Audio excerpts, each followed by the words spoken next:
My name is Savannah, 33 years old, and until last night, I thought I was marrying into a respectable family. At my own engagement party, my future mother-in-law slapped me hard across the face twice. She called me a penniless beggar, entirely unworthy of her son, and threw me out into the freezing night. I picked up my phone right away and told my father to come get me and deal with them without any mercy. Before I continue this story, let me know where you are watching from in the comments below.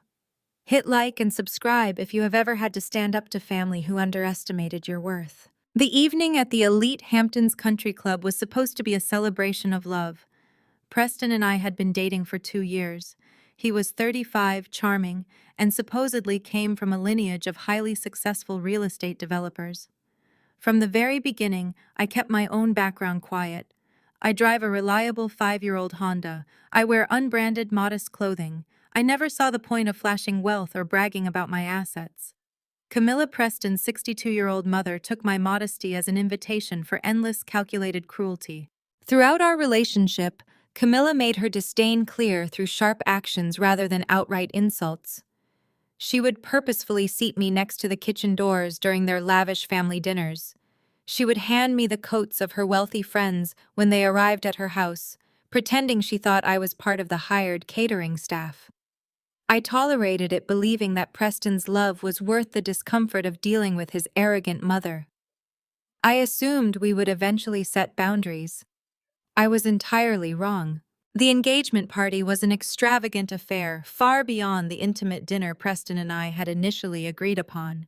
Camilla had completely hijacked the planning, inviting her entire socialite circle to show off her supposed wealth. The tension finally snapped right after the formal toasts.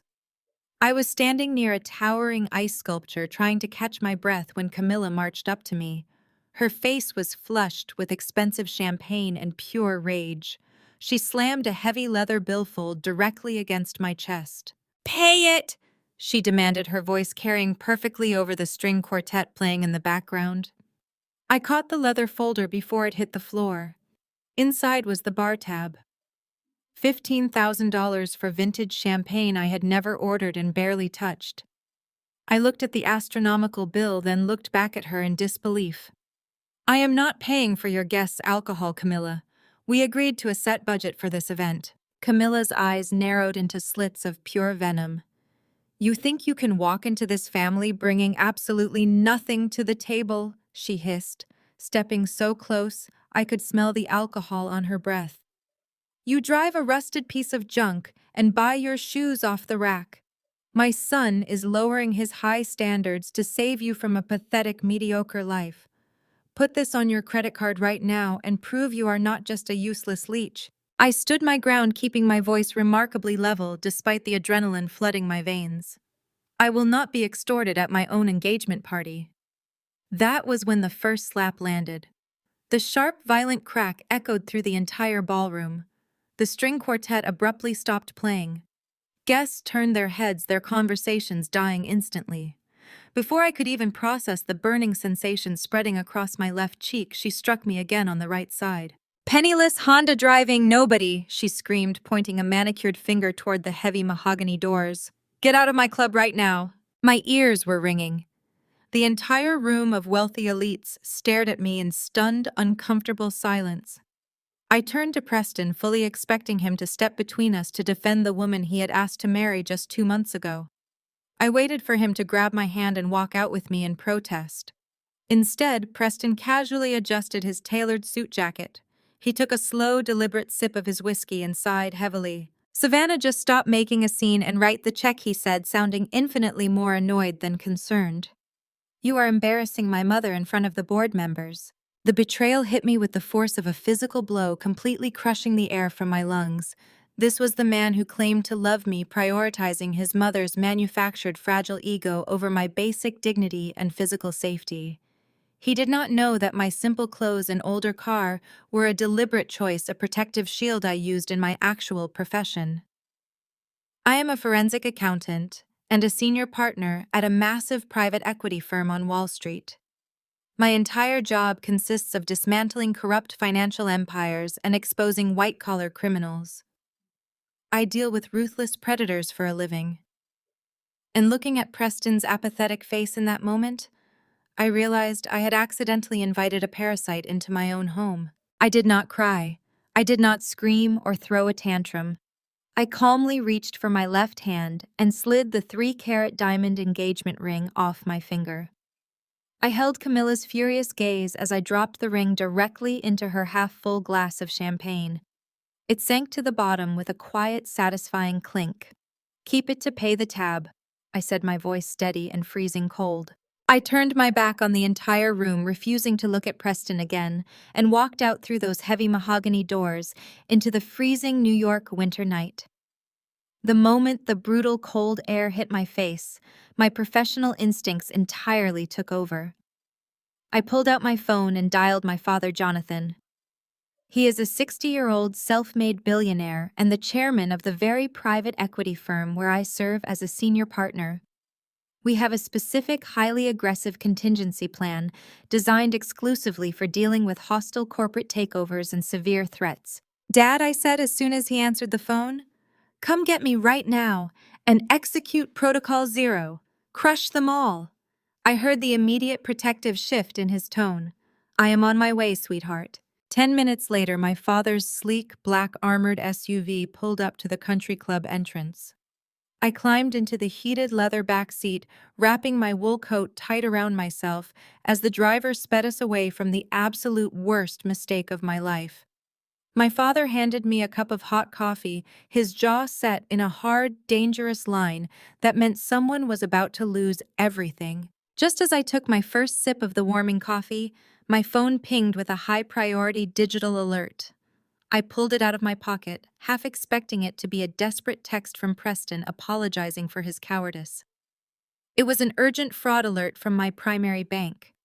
Someone had just attempted to initiate an unauthorized wire transfer of $50,000 directly out of my personal savings account.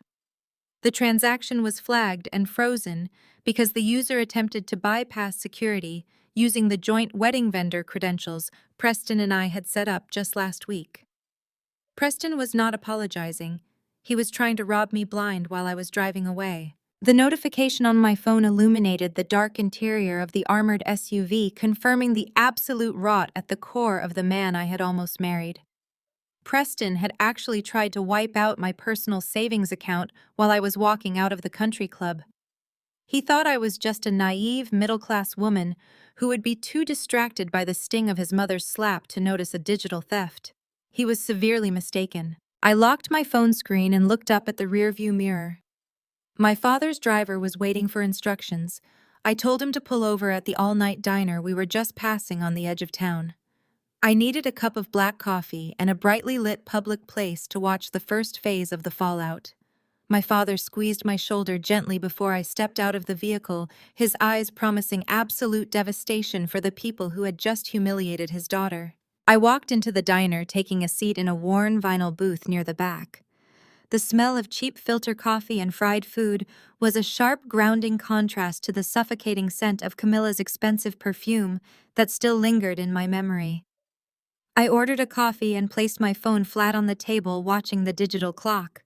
Exactly 1 hour had passed since I dropped my engagement ring into that glass of champagne. My phone vibrated with an incoming call from my father.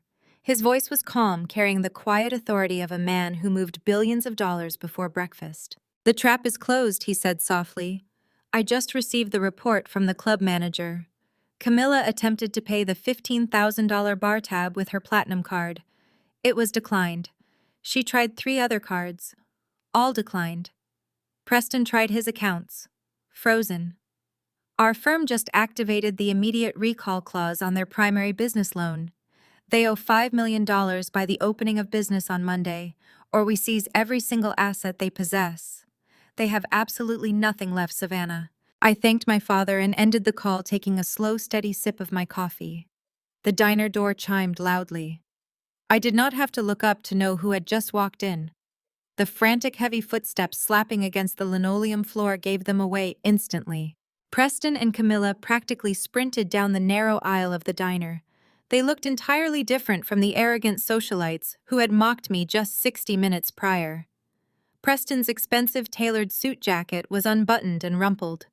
Camilla's perfectly styled hair was disheveled, her designer evening gown looking absurd in the harsh fluorescent lighting of a roadside diner.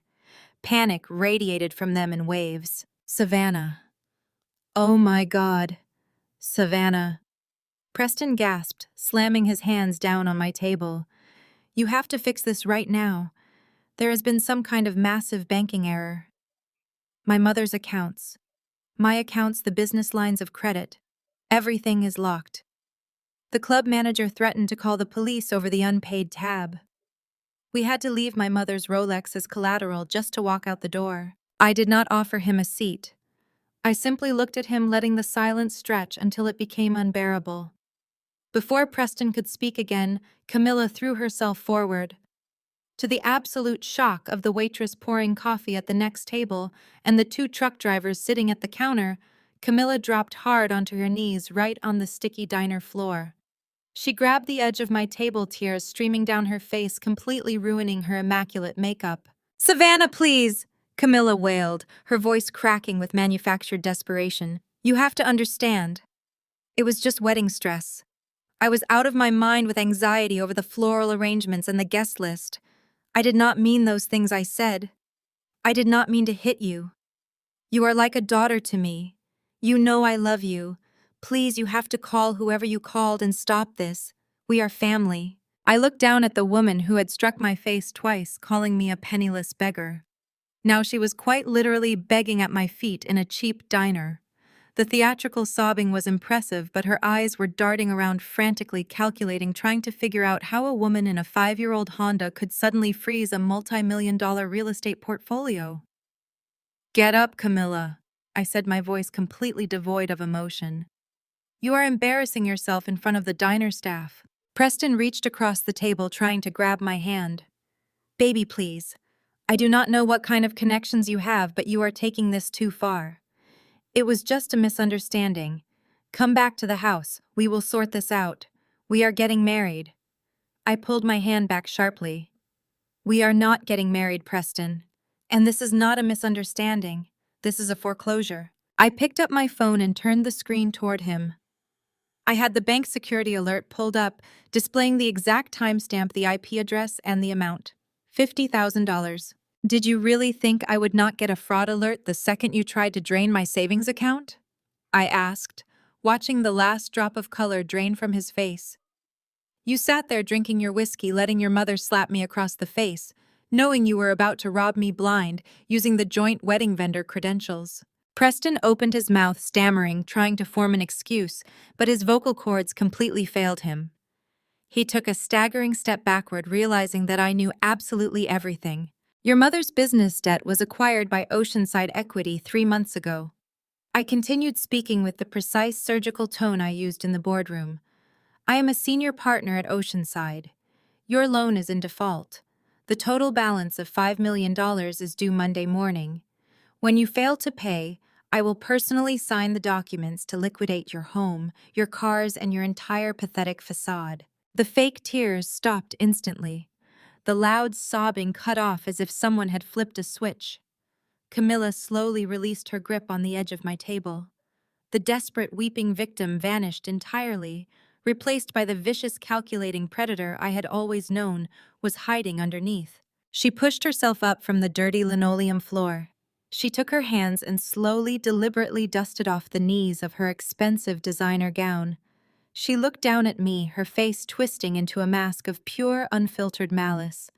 The transformation was so complete it would have terrified anyone else. "You think you are so smart," Camilla hissed, leaning over the table until her face was inches from mine.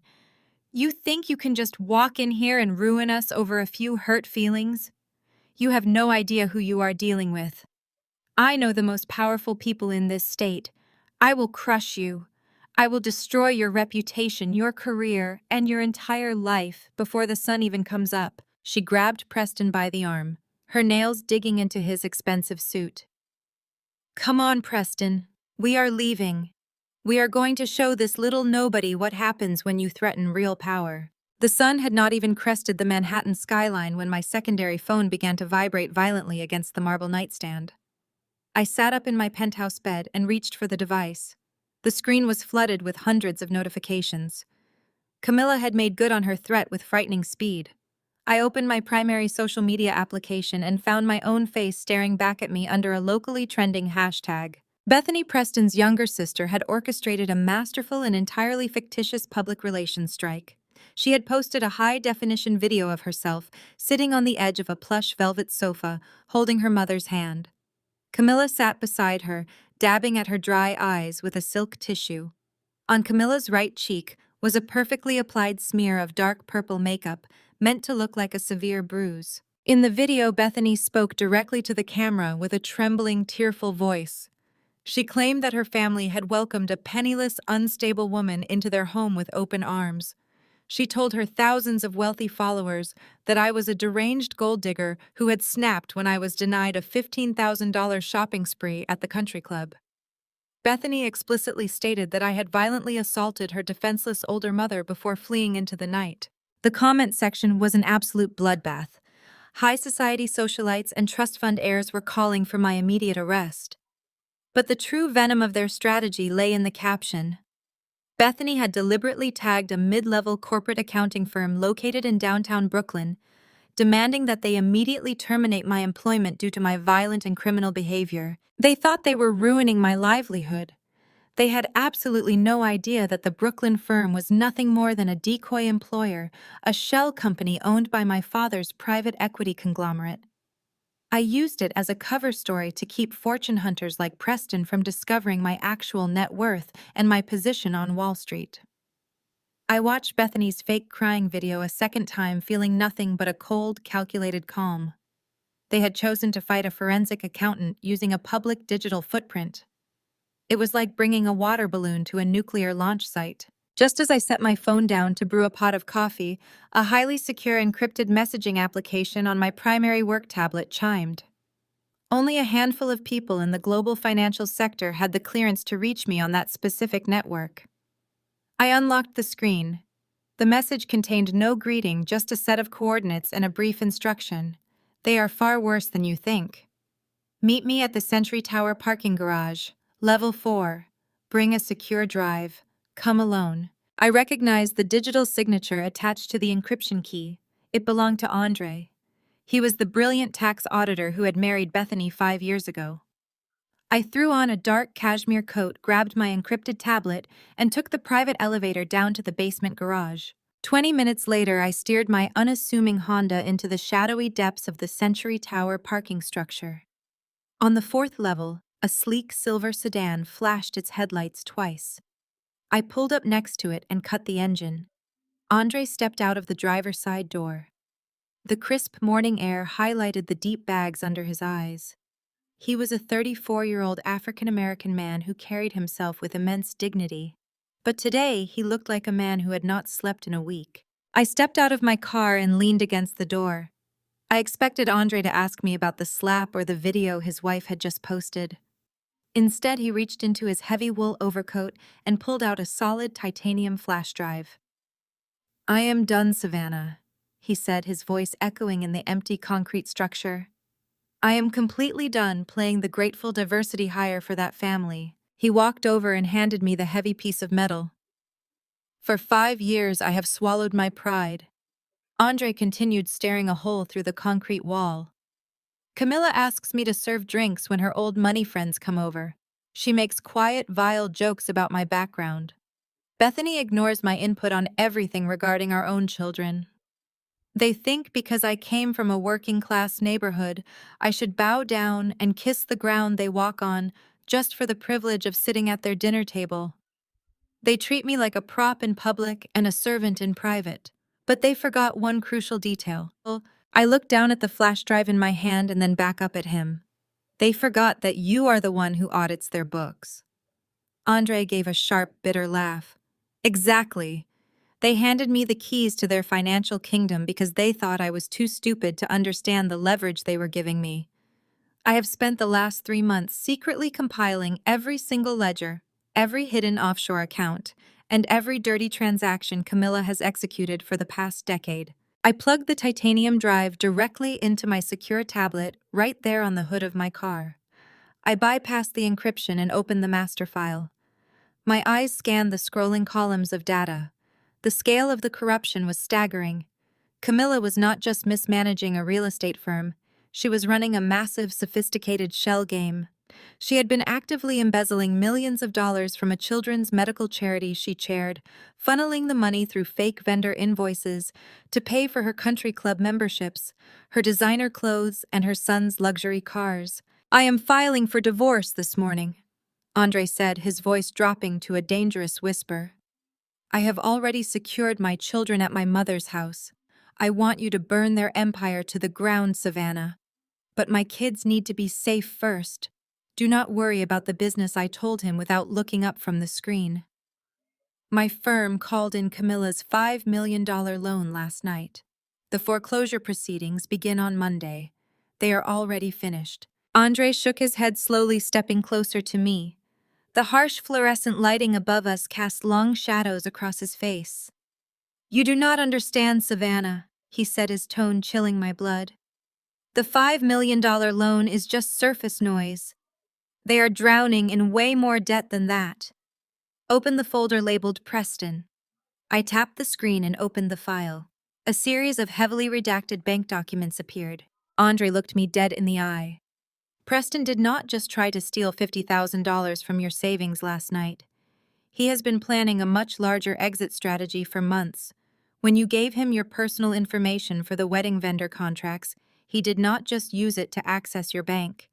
He used your social security number and your pristine credit history to take out a $2 million illegal commercial loan.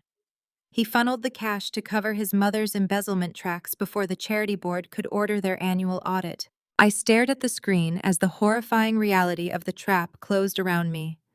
If the federal authorities caught wind of the missing charity funds, the paper trail would not lead to Camilla or Preston. The forged documents and the routing numbers were all tied directly to my identity. Preston had framed me for a massive federal crime. The pristine glass doors of Preston's downtown boutique real estate firm projected an illusion of untouchable wealth. Marble floors gleamed under designer lighting, and the receptionist sat behind a massive slab of imported mahogany. It was all a hollow facade built entirely on stolen money and desperate lies. I strode past the reception desk without breaking my pace. The receptionist called out my name and demanded I stop, but I ignored her. I walked straight down the main corridor toward the corner executive suite. I did not bother to knock. I raised my foot and kicked the heavy oak door right below the handle. The door slammed open with a violent crash, bouncing off the wall and shattering the quiet atmosphere of the entire floor. Preston jumped in his ergonomic leather chair, dropping his gold pen onto his desk.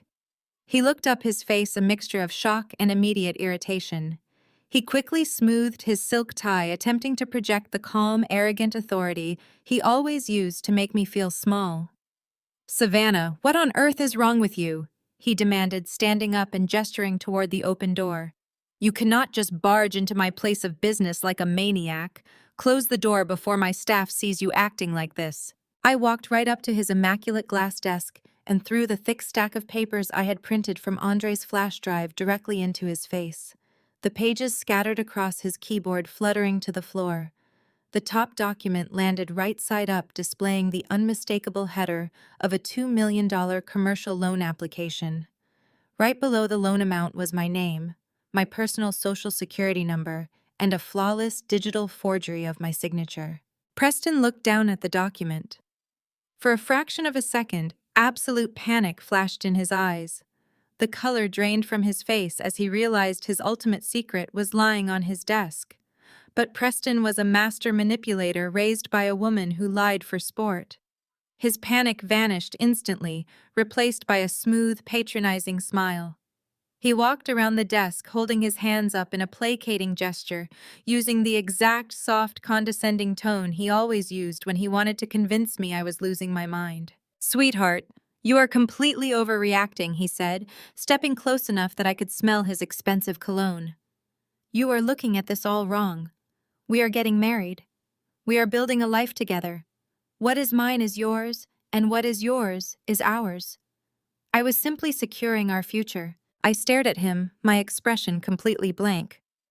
You stole my identity to take out a $2 million loan to cover up the fact that your mother has been embezzling from a children's medical charity. You committed massive federal fraud, Preston. He sighed heavily, rolling his eyes as if he were dealing with an unreasonable toddler. My mother made a slight administrative miscalculation with the charity funds. It was a temporary cash flow issue. I had to step in and fix it to protect the family name. Your credit was perfect and sitting completely unused. I was going to pay it back quietly after the wedding. You never even would have known. You are being hysterical over standard corporate maneuvering. He reached out and tried to place his hands on my shoulders. I stepped back, my eyes locked on his. If you take one more step toward me, you will regret it, I said, my voice dropping to a dangerous whisper. I am going straight to the police with this file. Preston dropped the nice guy act entirely. His handsome face twisted into a vicious sneer. He crossed his arms and leaned against his desk, looking at me with pure contempt. You are not going to the police, Savannah. You are going to go back to your little apartment, calm down, and keep your mouth shut. Do you honestly think the federal government cares about a domestic dispute between an engaged couple? Your signature is on the dotted line. Your social security number secured the funds. The money was wired to an account with your name on it before it was routed to the charity. If you blow the whistle on this, I will tell the authorities that it was entirely your idea. I will tell them you orchestrated the loan to buy your way into my wealthy family. You will be indicted as a co-conspirator, and you will go to federal prison right alongside me. You are trapped. I stood in the center of his lavish office and listened to the man I once thought I loved threaten to destroy my life. A strange, bubbling sensation rose in my chest. I threw my head back and let out a loud, genuine laugh. Preston flinched, clearly unnerved by my reaction. He expected me to cry. He expected me to crumble under the weight of his threats. What is so funny, he snapped, his confidence faltering. You actually think I am just a quiet little girl who pushes papers around for a living? I said, wiping a tear of amusement from my eye. You never bothered to ask what I actually do at my firm. You just assumed I was a low-level clerk because I drive a Honda and don't buy designer handbags. I am a forensic accountant, Preston. I am a senior partner specializing in corporate fraud and asset recovery. I dismantle men 10 times smarter than you before I have my morning coffee. Preston stared at me, his jaw slightly slack as the reality of my words began to sink in. I walked over to his desk and tapped my manicured fingernail against the forged loan document. You are incredibly stupid. You routed the digital signature through a cheap virtual private network, but you failed to mask the hardware media access control address. I have already traced the metadata of the digital forgery directly to the specific router sitting in the corner of this exact office. I pulled the timestamp logs from the bank portal. You executed this signature on a Tuesday afternoon at 2:14. I have internal security footage and terminal logs proving I was physically sitting at my desk on Wall Street, logged into a secure server 30 miles away at that exact second. I have already packaged the routing numbers, the IP addresses, and the audit trail into an encrypted file. You left a digital fingerprint the size of a billboard. Preston began to back away from me, his breathing turning shallow and rapid. He bumped into his bookshelf, his eyes wide with sheer terror. He finally realized he had not trapped a vulnerable victim. He had locked himself in a cage with an apex predator. Savannah, please, he choked out, his voice cracking. We can figure this out. I can sell my shares. I can get the money back. Do not do this to me. Before I could deliver my final response, the heavy oak door of the office flew open entirely. Bethany rushed into the room, her face flushed with adrenaline. Right behind her were 2 uniformed police officers, their hands resting cautiously on their duty belts. Bethany pointed a shaking, manicured finger directly at my face. Officers, that is the woman! Bethany screamed, her voice echoing down the hallway. She is trespassing on private property and she just physically assaulted my brother. Arrest her right now. The 2 uniformed officers stepped into the lavish office, their hands resting cautiously on their utility belts. Bethany was putting on an Oscar-worthy performance, clutching her chest and pointing a manicured finger directly at my face. She looked genuinely distraught, her eyes wide with manufactured terror. She is a violent, unhinged stalker, Bethany cried, her voice echoing perfectly off the marble floors. "She broke in here, threatened my brother's life, and physically attacked him. Look at the door." She kicked it completely off its hinges. "Arrest her right now before she hurts someone else." Preston immediately caught on to his sister's cue. The arrogant predator who had just threatened to send me to federal prison vanished in a fraction of a second. He slumped heavily against his immaculate glass desk, clutching his shoulder as if I had just violently thrown him against the furniture. He looked up at the officers with wide, panicked eyes, playing the role of the traumatized victim to absolute perfection. "Please," Preston gasped, forcing a convincing breathless tremor into his voice. "She has completely lost her mind. She is obsessed with our family wealth and furious that I called off the wedding." I tried to calm her down and explain things reasonably, but she just snapped and started swinging. "I want to press full charges."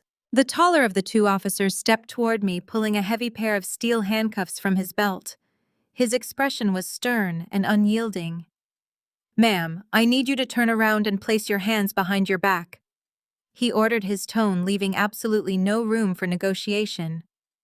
"You are under arrest for trespassing, destruction of private property, and assault." Over the officer's broad shoulder, I saw Preston drop his hand from his supposedly injured shoulder. He looked right at me and offered a slow, victorious smirk. He genuinely believed he had won. He thought his wealth, his gender, and his family's fabricated narrative were more than enough to silence me permanently. I did not raise my hands. I did not take a single step backward. I maintained my perfectly neutral posture and looked directly into the arresting officer's eyes. "Officer, before you make a false arrest, based on a fabricated 911 call, I highly suggest you pause for exactly 30 seconds, I said, my voice carrying the crisp, absolute authority of a senior corporate executive. "If you place those cuffs on me, you will be making a massive procedural error, and you are currently being used as pawns in a multi-million-dollar federal fraud cover-up." The officer hesitated, his training kicking in as he registered my complete lack of panic. Bethany immediately began shrieking again, demanding they arrest me before I became violent, but the second officer held up a hand to silence her. I raised my left wrist and tapped the screen of my high-tech smartwatch. When Andre handed me that titanium flash drive in the parking garage, he gave me much more than just financial ledgers and bank routing numbers. He gave me the administrator bypass codes to the internal security and audio surveillance system of this exact commercial building. I had been recording and archiving every single word spoken in this office since I parked my car downstairs. I tapped the projection icon on my watch, syncing it seamlessly with the massive flat-screen presentation monitor mounted on the wall behind Preston's desk. The screen flickered to life in pristine 4K resolution. The video showed Preston and Bethany standing in this exact room just 10 minutes prior. The audio was crystal clear, echoing loudly through the office speakers. Bethany's face dominated the screen as she grabbed Preston's lapels. "When Savannah gets here, let her scream," Bethany instructed in the video, her voice dripping with venom. "Do not touch her. Just let her make a scene. I will wait by the elevators and flag down the patrol cops I just called. I will tell them she assaulted you. We will have her locked up, and by the time she posts bail, Mother will have moved the rest of the charity funds offshore." The video continued playing, transitioning seamlessly to the moment I kicked the door open. The officers stood entirely paralyzed, watching the high-definition monitor as the digital version of Preston picked up the forged loan documents. His voice filled the room, loud and undeniable. "I had to step in and fix it to protect the family name. Your credit was perfect. Your signature is on the dotted line. If you blow the whistle on this, I will tell the authorities that it was entirely your idea." I tapped my watch again, freezing the video right on Preston's sneering face as he threatened to frame me for federal crimes. The silence in the office was absolute. The smug, victorious smirk had completely melted off Preston's face, replaced by a pasty, sickly gray pallor. Bethany looked like she had just been struck by a commercial freight train. Her mouth hung open, but her vocal cords completely failed her. Law enforcement officers generally despise being lied to, but they absolutely loathe being manipulated into executing a false arrest. The taller officer slowly holstered his handcuffs, his jaw clenching as his eyes burned with pure fury. He glared at Bethany. "You called in a fake assault," he stated, his voice dangerously low. "You diverted emergency resources to orchestrate a false arrest to cover up a felony." The second officer did not even bother asking questions. He marched directly around the glass desk, grabbed Preston by his expensive tailored suit jacket, and slammed him face first onto the mahogany surface. "Preston," the officer barked, ripping Preston's arms violently behind his back. "You are under arrest. You have the right to remain silent. Anything you say can and will be used against you in a court of law. We will be bringing in federal investigators for the identity theft and the wire fraud." The cold steel of the handcuffs snapped shut around Preston's wrists with a harsh metallic click. The brutal reality of federal prison finally shattered his fragile, arrogant ego. Like the absolute coward he was, Preston immediately began weeping, his survival instincts completely overriding any shred of family loyalty. Wait, it was not me!" Preston screamed, thrashing wildly against the officer's heavy grip. He twisted his head, tears streaming down his face, and glared directly at his sister. "It was Bethany. It was all her idea. She is the one who forged Savannah's signature on the loan documents. I do not even know how to bypass the banking security protocols. She did it all. Arrest her." Bethany let out a sound that was half shriek, half growl. Her designer heels slipped on the polished marble floor as she launched herself across the office, completely ignoring the armed police officers standing right next to her. She tackled her brother, her manicured nails digging directly into his face. The two wealthy, privileged socialites collapsed onto the floor in a pathetic tangle of expensive fabrics, screaming obscenities and punching each other wildly as the officers dove into the chaos to forcibly pry them apart and lock them both in iron restraints. The sight of Preston and Bethany being shoved into the back of separate police cruisers, their designer clothes torn and their faces scratched from their pathetic sibling brawl, was a masterpiece of poetic justice. I did not linger in the parking garage to watch the flashing lights fade down the Brooklyn street. I had a multi-billion-dollar firm to run and a very specific luncheon to attend later that week. Preston made bail within 48 hours. Camilla had clearly liquidated whatever hidden assets she had left to keep her golden boy out of a federal holding cell pending trial. Instead of laying low, securing legal counsel, and preparing for the hurricane heading their way, Camilla decided the best defense was a frantic display of high society normalcy. She was absolutely terrified that her country club friends would smell the blood in the water. 3 days later, I drove my reliable Honda back up the winding, manicured driveway of the elite Hamptons Country Club. It was the exact same venue where Camilla had slapped me twice and demanded I pay for her lavish engagement party. Today, the club was hosting its annual summer charity luncheon. The ballroom was packed with old money venture capitalists and the most influential power brokers on the East Coast. I was not there to socialize.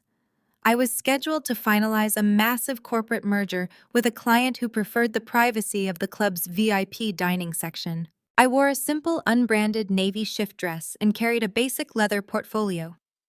I walked into the sunlit ballroom and spotted my client near the towering glass doors. Before I could even cross the room, the sharp, shrill voice of my ex-future mother-in-law cut through the polite chatter of the wealthy attendees. "What is she doing here?" Camilla shrieked, her voice carrying over the clinking of crystal champagne flutes. I stopped and turned.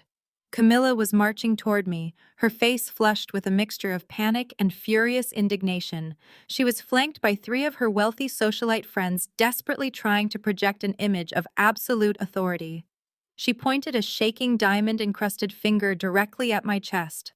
"Manager," Camilla yelled, snapping her fingers wildly in the air. "I need the manager right now. Get this criminal trash out of our club." The entire ballroom fell dead silent. Hundreds of the city's elite turned their heads to watch the spectacle. My client, a stoic shipping magnate, raised an eyebrow but remained seated, watching me with quiet interest. I stood my ground, my posture perfectly relaxed, waiting for Camilla to fully detonate her own social standing. "You have some nerve showing your face here," Camilla hissed, stopping just 2 feet away from me. She looked me up and down with exaggerated disgust. "Look at you in your cheap, off-the-rack clothes. You are a pathological liar and a common thief. You framed my son because he finally realized you were just a pathetic gold digger trying to claw your way out of the gutter. I did not raise my voice. I simply looked at her and asked why she was making a scene in public when her son was currently facing 20 years in federal prison. Camilla let out a harsh, mocking laugh, turning to her friends to ensure they were listening. She is delusional, Camilla announced loudly. My son told me everything about you, Savannah. You lied about your background from day one. You pretended to be some high-level financial consultant, but Preston knew the truth. Your father is a retired mechanic living on a pension in a double-wide trailer. You targeted my family because you wanted to steal our wealth to pay off your own debts. I almost smiled. Preston was truly a spectacular coward. Instead of admitting to his mother that my father was Jonathan, the billionaire chairman of Oceanside Equity, he had invented a pathetic lie about a retired mechanic to soothe Camilla's elitist ego and justify his own fraudulent actions. He had set her up for the ultimate public humiliation. The crowd parted as Mr. Sterling, the general manager of the Hamptons Country Club, hurried into the ballroom. He was a distinguished man in his 60s, usually the picture of refined hospitality. Today, he looked like he was walking to his own execution.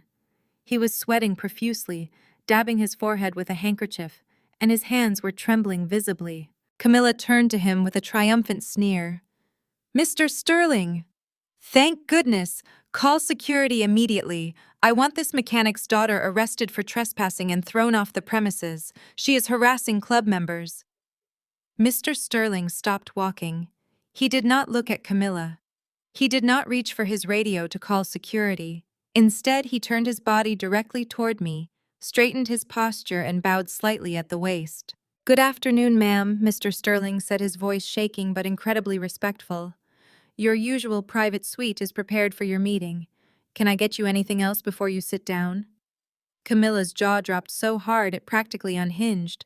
She looked from the trembling manager to me, her eyes wide with total confusion.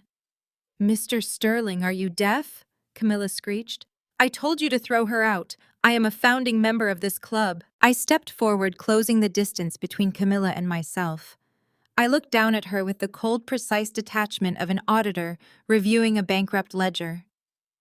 "Mr. Sterling is not going to throw me out, Camilla," I said, making sure my voice carried to the back of the silent ballroom. "He cannot throw me out because I am his boss." A collective gasp rippled through the crowd of socialites. Camilla took a stumbling step backward, shaking her head in frantic denial. "What are you talking about?"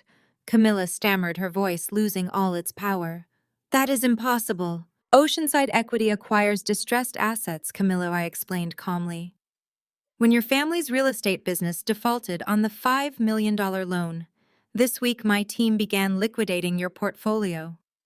During that audit, we discovered that your business held a majority ownership stake in the management group that operates this very country club.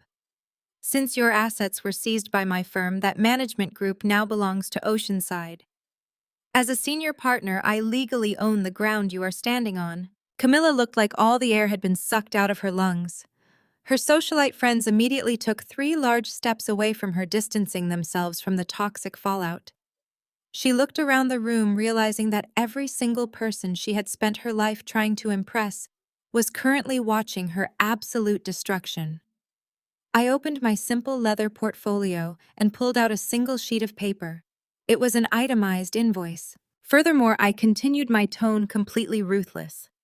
"As the new owner, I had my accounting team review the membership ledgers this morning. You love to brag about your wealth, Camilla, but the truth is always in the math. You have not paid your platinum membership dues in 6 months. You owe this establishment over $40,000 in back fees, unpaid event catering, and stolen vintage champagne." Camilla tried to speak, but only a pathetic wheezing sound escaped her throat. She was entirely exposed. The illusion of her endless wealth was shattered in front of the entire Hamptons elite. I turned my gaze to the 2 large security guards who had jogged into the ballroom and were waiting near the entrance. "Gentlemen," I called out, my voice ringing with total authority. "This woman's membership has been permanently revoked due to non-payment and criminal fraud. Please escort this non-member off my property immediately. If she resists, call the local authorities and have her charged with trespassing." The guards did not hesitate. They marched across the ballroom, grabbing Camilla by both of her arms. The physical contact finally snapped her out of her paralyzed shock. She began to thrash violently, her expensive designer heels kicking wildly at the shins of the security staff. "Get your hands off me!" Camilla screamed, her voice echoing off the vaulted ceilings as they dragged her backward toward the heavy mahogany doors. "Do you know who I am? I will sue all of you. You cannot do this to me." I watched her being dragged through the exact same doors she had thrown me out of just a week prior. I turned to Mr. Sterling, who was still dabbing his forehead. "Please send a cleaning crew to mop the lobby, Mr. Sterling," I said softly. Then I turned my back on the spectacle and walked calmly toward my private suite to close my deal. 2 days after Camilla was forcibly dragged out of my country club, I decided to do my own grocery shopping. Despite managing a multi-billion-dollar equity firm, I still found a strange grounding peace in walking the aisles of a high-end organic supermarket in Manhattan. I was standing in front of the frozen food section, inspecting the nutritional label on a bag of imported edamame when a man stepped entirely too close to my shopping cart. He wore a cheap, ill-fitting suit that smelled faintly of stale tobacco and desperation. He reached into his coat and slapped a thick manila envelope against the glass door of the freezer right next to my head. "You really should have taken the buyout and walked away when you had the chance." "Little girl," the man sneered, his voice dropping into a raspy, theatrical whisper. "Camilla is an exceptionally generous woman, but she does not take kindly to being publicly humiliated by trash." I did not flinch. I slowly placed the edamame into my cart and turned to face him. "Who exactly are you?" I asked, my tone completely devoid of emotion. "I am the guy who just ruined your life," he replied, puffing out his chest. "I am a private investigator. Camilla hired me to dig into that retired mechanic story your ex-fiancé was throwing around. Imagine my surprise when I found out your father is actually Jonathan, the billionaire chairman of Oceanside Equity. But that is not the interesting part. The interesting part is who your father does business with." He ripped open the envelope and shoved a stack of glossy 8x10 photographs directly under my nose. "Look at them." "The P," I demanded, tapping a stubby finger on the top photo. "That is your father sitting in a dimly lit steakhouse booth with two known associates of the Lupertazzi crime family. We have pictures of him handing over briefcases. We have pictures of them shaking hands in underground parking garages. Camilla is going to release these to the Wall Street Journal tomorrow morning. Your father's firm will be destroyed, his assets will be frozen by the feds, and you will both be investigated for money laundering." I took the photographs from his sweaty hands and examined them right there in the frozen food aisle. I looked at the grainy telephoto images of my father handing a leather briefcase to two men in dark overcoats. A genuine, completely unforced laugh escaped my lips. The private investigator frowned, clearly disturbed by my reaction. He had expected me to drop to my knees and beg for mercy. "Do you think this is funny?" He snapped, his confidence wavering. "I think you are the worst private investigator in the history of New York," I replied, handing the photos back to him. The man on the left eating the ribeye steak is Thomas Vance. The man on the right taking the briefcase is David Rossi. They are not mafia figures. They are senior federal prosecutors for the Southern District of New York. My father frequently consults for the Department of Justice when they need to seize and liquidate assets from convicted white-collar criminals. That briefcase contained forensic audit reports, not bribe money. The color instantly drained from the investigator's face. He stared down at the photographs, his jaw working silently as he realized he had just threatened a billionaire with pictures of federal agents. I pulled my smartphone from my purse and quickly tapped the screen. "Now let us talk about you," I said, my voice dropping to a freezing corporate register. "Camilla's personal and business accounts were completely frozen by my firm 3 days ago. So how exactly is she paying your retainer?" I did not wait for his answer. I accessed the internal banking alerts I had set up on the Preston family's remaining flagged accounts. "You operate under a shell company called Apex Security Solutions," I stated, reading directly from my screen. "Camilla wired you a $20,000 retainer yesterday afternoon. But because her primary accounts are locked, she executed the transfer from a secondary offshore account she controls. That specific account holds the remaining funds she embezzled from the children's medical charity. The PI stumbled backward, hitting the handle of my shopping cart. I stepped forward, backing him directly against the frosted glass of the freezer doors. You just accepted $20,000 of stolen charity money to blackmail a senior partner at a private equity firm using surveillance photos of federal prosecutors, I said, enunciating every single word with absolute clarity. That is extortion, wire fraud, and conspiracy to distribute embezzled funds. You are looking at a minimum of 15 years in federal prison. He began to sweat profusely, his eyes darting frantically toward the store exits. Please, he stammered, raising his hands in surrender. I did not know about the charity money. She just hired me to do a job. I am just a contractor. I held out my open hand, my palm facing the ceiling. You have exactly 2 options, I commanded, my eyes locking onto his terrified face. Option 1. I make a single phone call to those exact federal prosecutors in the photographs, and you spend the next decade of your life in a maximum security cell. Option 2. You hand over your unlocked mobile phone, containing your entire communication log, billing history, and text message threads with Camilla right now. The investigator did not hesitate for a single second. He plunged his hand into his cheap suit jacket, pulled out his unlocked smartphone, and slammed it directly into my waiting palm. The deafening silence from her hired private investigator pushed Camilla from calculated panic into total unhinged paranoia. She paced frantically across the imported Persian rugs of Bethany's cavernous formal dining room. Her manicured fingers tapped relentlessly against the screen of her smartphone. Every single call went directly to voicemail. Every text message remained unread. She knew with terrifying certainty that I had intercepted him. She knew her firewall was completely breached. Preston was currently facing decades in a federal penitentiary. Her country club empire had publicly crumbled into dust, and the charity embezzlement was an impending storm about to wash away her entire existence. Camilla desperately needed a scapegoat. She needed a sacrificial lamb to absorb the federal indictments, and she needed one immediately. Andre walked into the dining room carrying a thick stack of architectural blueprints.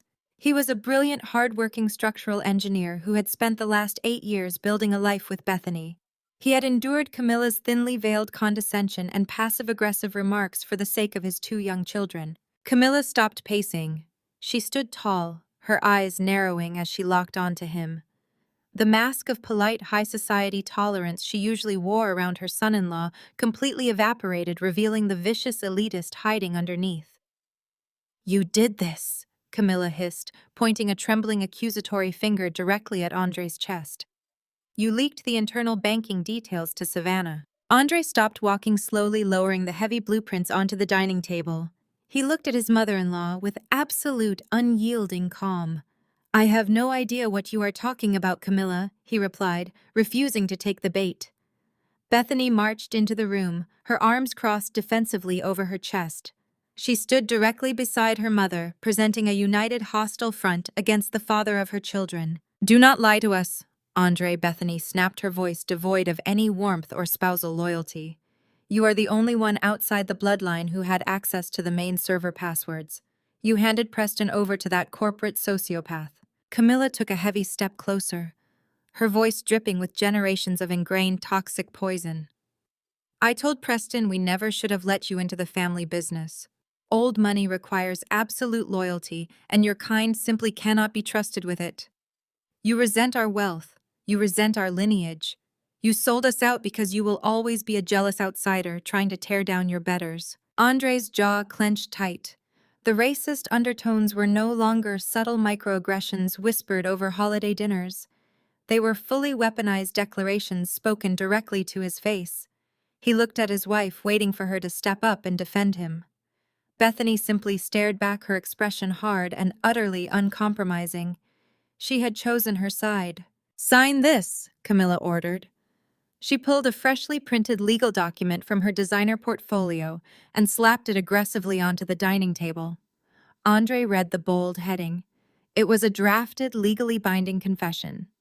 It detailed a complete admission of guilt for the $2 million corporate fraud and the charity embezzlement, explicitly absolving Preston and Camilla of all criminal liability. "You are completely out of your mind," Andre stated, pushing the paper away with the back of his hand.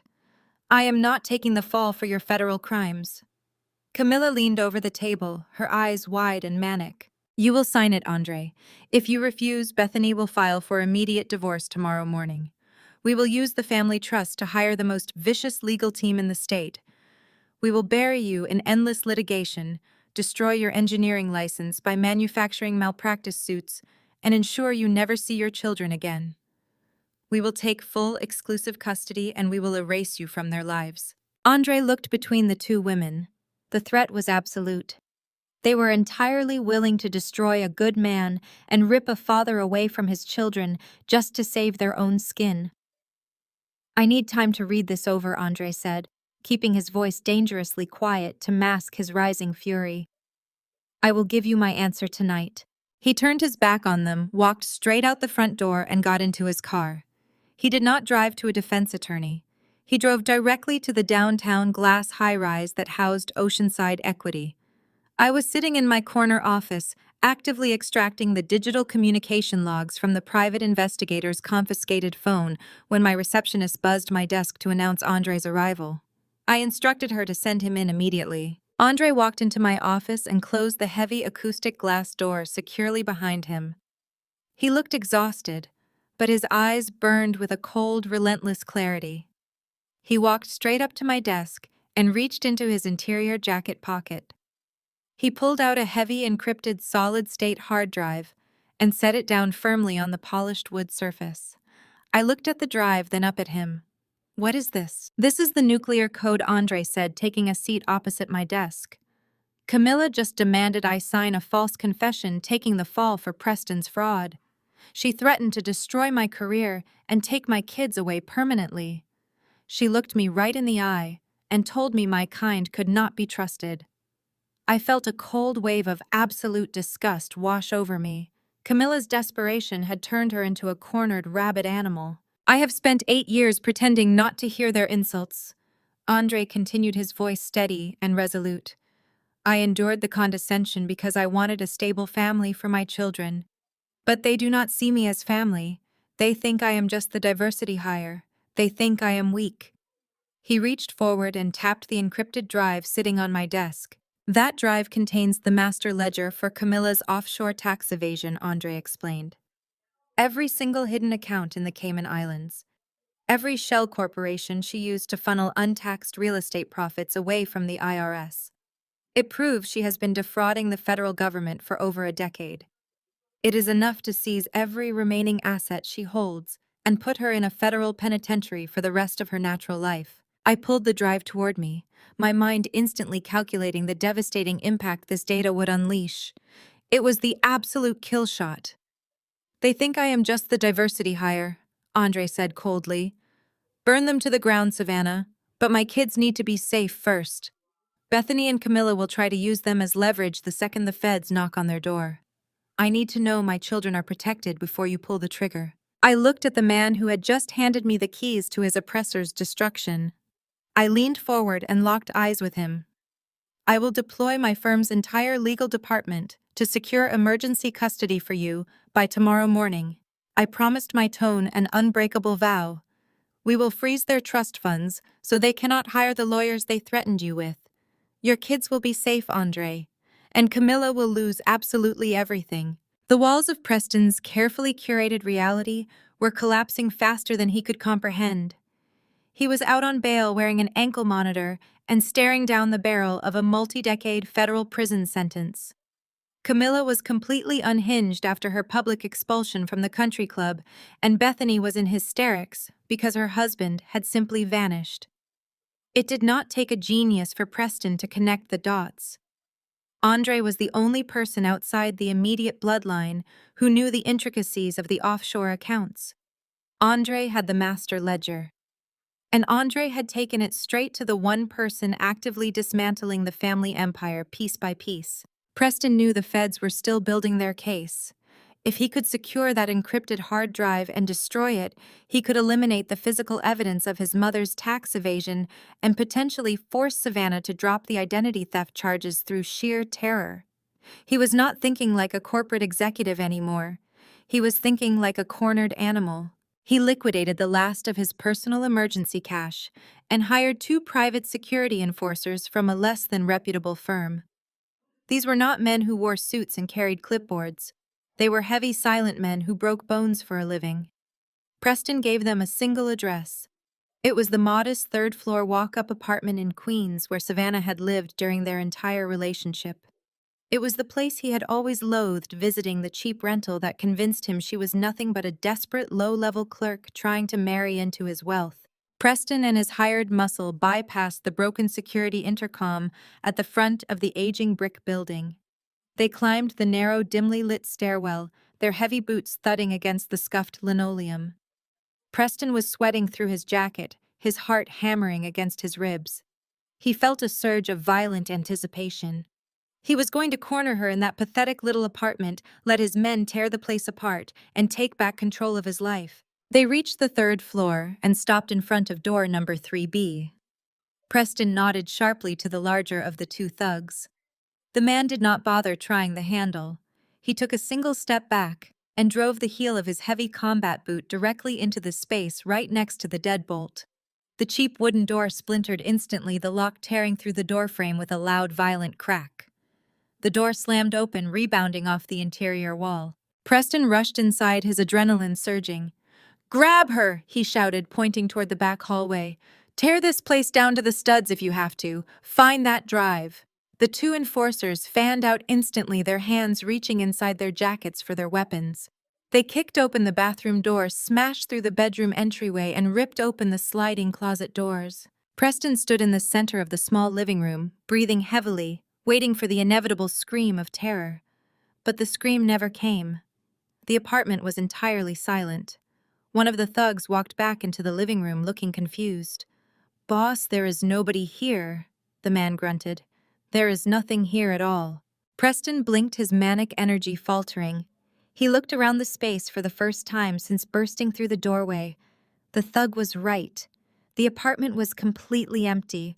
The cheap sofa was gone. The television was missing. The bookshelf, the dining table, the area rug, every single item had been removed. The place had been stripped down to the bare, dusty floorboards.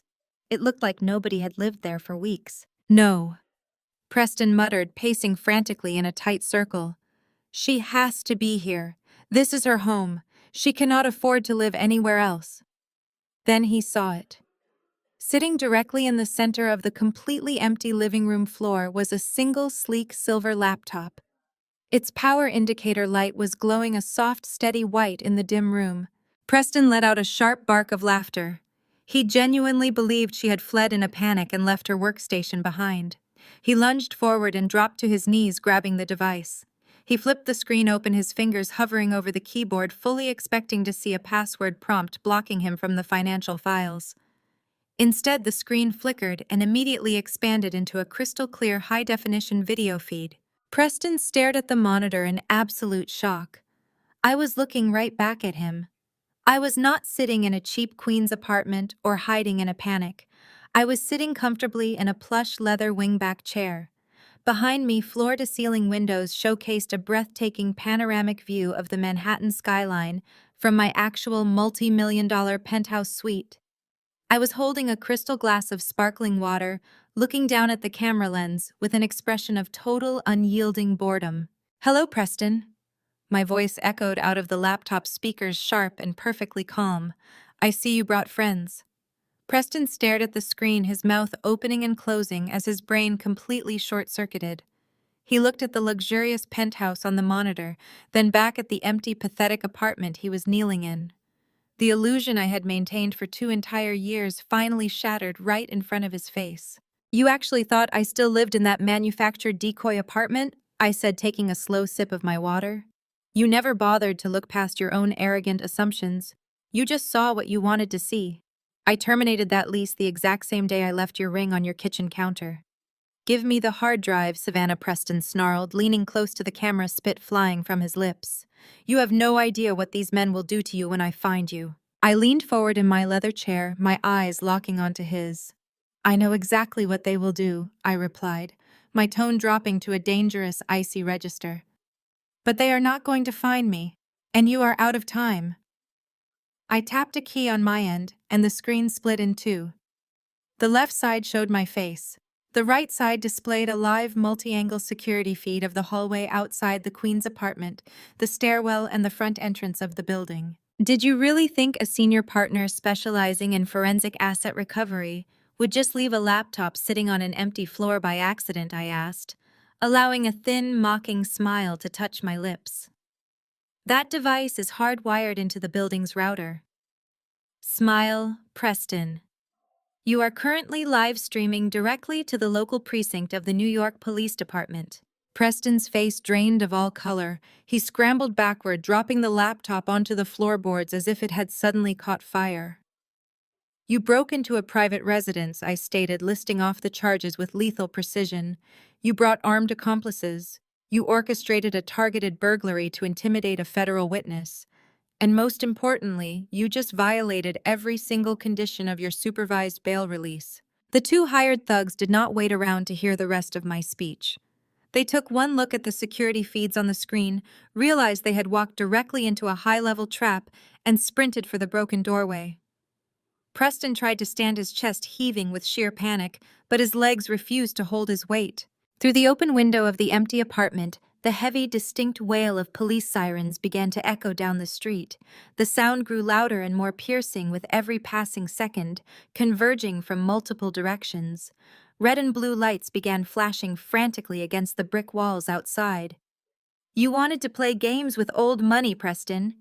My voice echoed from the laptop on the floor. Now you get to see how the house always wins.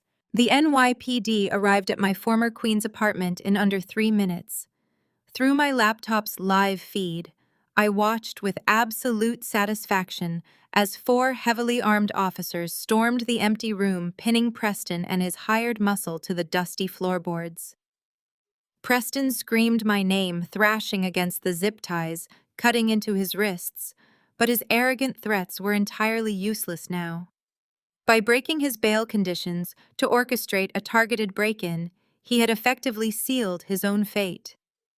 There would be no second chances, no high-priced lawyers pulling strings in the middle of the night. Preston was transported directly to Rikers Island, stripped of his tailored suit and thrown into a holding cell. His bail was permanently revoked. When the phone rang in Bethany's dining room an hour later, delivering the news of Preston's incarceration, Camilla finally hit rock bottom. The frozen assets, the humiliating country club expulsion, and now her golden boy locked behind bars. It was a total catastrophic system failure. But instead of accepting defeat, her elitist paranoia morphed into a desperate, frantic delusion. Camilla remembered the private investigator's final terrified report. Savannah was not a mechanic's daughter. Savannah was the heir to Oceanside Equity, and her father was Jonathan, a legendary billionaire titan of Wall Street. In Camilla's twisted, archaic worldview, this revelation was actually a lifeline. She convinced herself that I was simply a hysterical, emotional woman throwing a temper tantrum over a broken engagement. Jonathan, however, was a man of her own generation, a patriarch, a rational old-money businessman who would surely understand the importance of protecting family legacies. Camilla firmly believed she could bypass me entirely, march into his office, and manipulate the older man into calling off his attack dog of a daughter. The very next morning, Camilla dressed for war. She selected her finest vintage Chanel suit, aggressively ignoring the fact that she no longer had the funds to dry clean it. She marched through the revolving doors of Oceanside Equity's towering Manhattan headquarters with the manic confidence of a queen who had forgotten she had lost her kingdom. She completely ignored the security protocols, slapping her driver's license onto the marble reception desk and demanding an immediate private audience with the chairman. She expected to be thrown out. She expected a fight. Instead, the head of security simply nodded, scanned a keycard, and escorted her directly to the top floor. She took this as a sign of respect, She had no idea she was being walked directly into an execution chamber. The doors to the executive suite slid open, revealing a cavernous room of polished steel, dark leather, and expansive skyline views. Jonathan sat behind a massive desk, his posture perfectly straight, his eyes cold and entirely unreadable. He did not stand to greet her. He did not offer his hand. Camilla practically threw herself into one of the guest chairs, pulling a lace handkerchief from her purse to dab at her completely dry eyes. She instantly launched into her performance, her voice trembling with manufactured maternal grief. "Jonathan, please, you have to help me," Camilla pleaded, leaning forward and clasping her hands together. "We are people of the same class. We understand how the world works. My son is sitting in a filthy jail cell right now because of a terrible misunderstanding. Preston is a good boy. He is brilliant, but young men make mistakes. They get overwhelmed. Your daughter is understandably heartbroken over their breakup, but she is taking this entirely too far. She is letting her emotions destroy two prominent families." Jonathan remained perfectly silent. He watched her with the detached curiosity of a scientist observing a desperate rat in a maze. Camilla took his silence as an invitation to negotiate. She smoothed her skirt and changed her tone, attempting to project the authority of a seasoned corporate broker. "Listen to me, Jonathan. This ridiculous audit, the frozen accounts, the criminal charges against my son, all of it needs to vanish today. In exchange, I am willing to offer you a highly lucrative partnership. I will personally arrange a merger between the Preston Real Estate Holdings and Oceanside Equity. You can absorb our commercial assets at a discount. We keep our wealth, you expand your portfolio, and your daughter gets over her little heartbreak. It is a win for everyone. We can handle this quietly, like adults, without the federal government tearing through our ledgers." Jonathan let her finish. He allowed her words to hang in the silent, pressurized air of the office. He slowly reached out, picked up a porcelain cup, and took a measured, deliberate sip of his black coffee. He set the cup down precisely on its saucer. "You want to merge your real estate holdings with my firm?" Jonathan asked, his voice low and rumbling. "Yes, exactly." Camilla smiled, relief flooding her face, as she thought she had successfully hooked him. A mutually beneficial arrangement. "You have zero assets to merge, Camilla," Jonathan stated, leaning back in his chair. "Your properties are entirely leveraged, your accounts are seized, and as of last night, I am fully aware that your offshore Cayman accounts are built exclusively on embezzled charity funds. You have absolutely nothing left to offer." Camilla's triumphant smile instantly collapsed. Her face drained of blood, turning a sickly ashen gray. She gripped the arms of her chair, her knuckles turning white. "How do you know about that?" Camilla gasped, her voice dropping to a terrified whisper. Jonathan did not answer her question. Instead, he reached his hand beneath the edge of his heavy desk and pressed a concealed button. A low hum vibrated through the floorboards. The opaque frosted glass wall occupying the entire right side of Jonathan's office instantly turned perfectly crystal clear. Camilla snapped her head to the right and froze, her lungs completely ceasing to function. Through the newly transparent glass, I was sitting in the adjoining, significantly larger master CEO suite. My desk was 3 times the size of my father's. Spread out before me were the printed ledgers of Camilla's offshore tax evasion, the nuclear code that Andre had handed over to secure his children's safety. I held a red pen, casually circling the millions of dollars she had stolen from sick children. I looked up from the documents and met Camilla's horrified, bulging eyes through the glass partition. Jonathan smiled coldly, the expression devoid of any mercy. "You misunderstand your position here, Camilla," Jonathan said, his voice cutting through the silence like a scalpel. "I do not run this company anymore. My daughter does. And she does not negotiate with terrorists." Camilla fled the Oceanside Equity building, like a ghost haunting her own funeral. The revelation that the mechanic's daughter was actually the apex predator of Wall Street shattered the very foundation of her reality. She practically shoved her driver aside, diving into the back of her town car and screaming at him to get her to the Preston Holdings corporate headquarters immediately. Panic had entirely consumed her. She knew the federal authorities were likely already drafting the indictments. Her offshore accounts were compromised, her son was locked in Rikers Island without bail, and her social standing was completely obliterated. She had exactly one desperate play left. She needed to liquidate the domestic commercial real estate portfolio, wire the cash to a blind trust in a non-extradition jurisdiction, and board a private charter out of the country before the sun set. 2 hours later, Camilla stood at the head of the massive mahogany table in the Preston Holdings boardroom. She had summoned the board of directors and the minority shareholders for a mandatory emergency session. The air in the room was thick with confusion and unease. These were old men legacy investors who had happily turned a blind eye to Camilla's aggressive tactics as long as the dividend checks cleared. Today they were looking at a woman who was visibly unhinged. Her vintage Chanel suit was rumpled, her hair was slightly wild, and a thin sheen of sweat coated her forehead. "We have to execute a strategic restructuring of our core assets," Camilla declared, her voice unnaturally loud and breathless. "The market is shifting against us. I need immediate board authorization to liquidate the Madison Avenue commercial blocks and the Tri-State Logistics Centers by the close of business today. We have a buyer lined up who is willing to pay cash at a 30% discount. We must act now." An elderly board member at the far end of the table frowned, adjusting his reading glasses. "Camilla, a fire sale of our primary earning assets makes absolutely no sense. We need to review the quarterly projections before we approve a liquidation of this magnitude. What exactly is the rush?" "There is no time for projections," Camilla snapped, slamming her hands flat against the polished wood.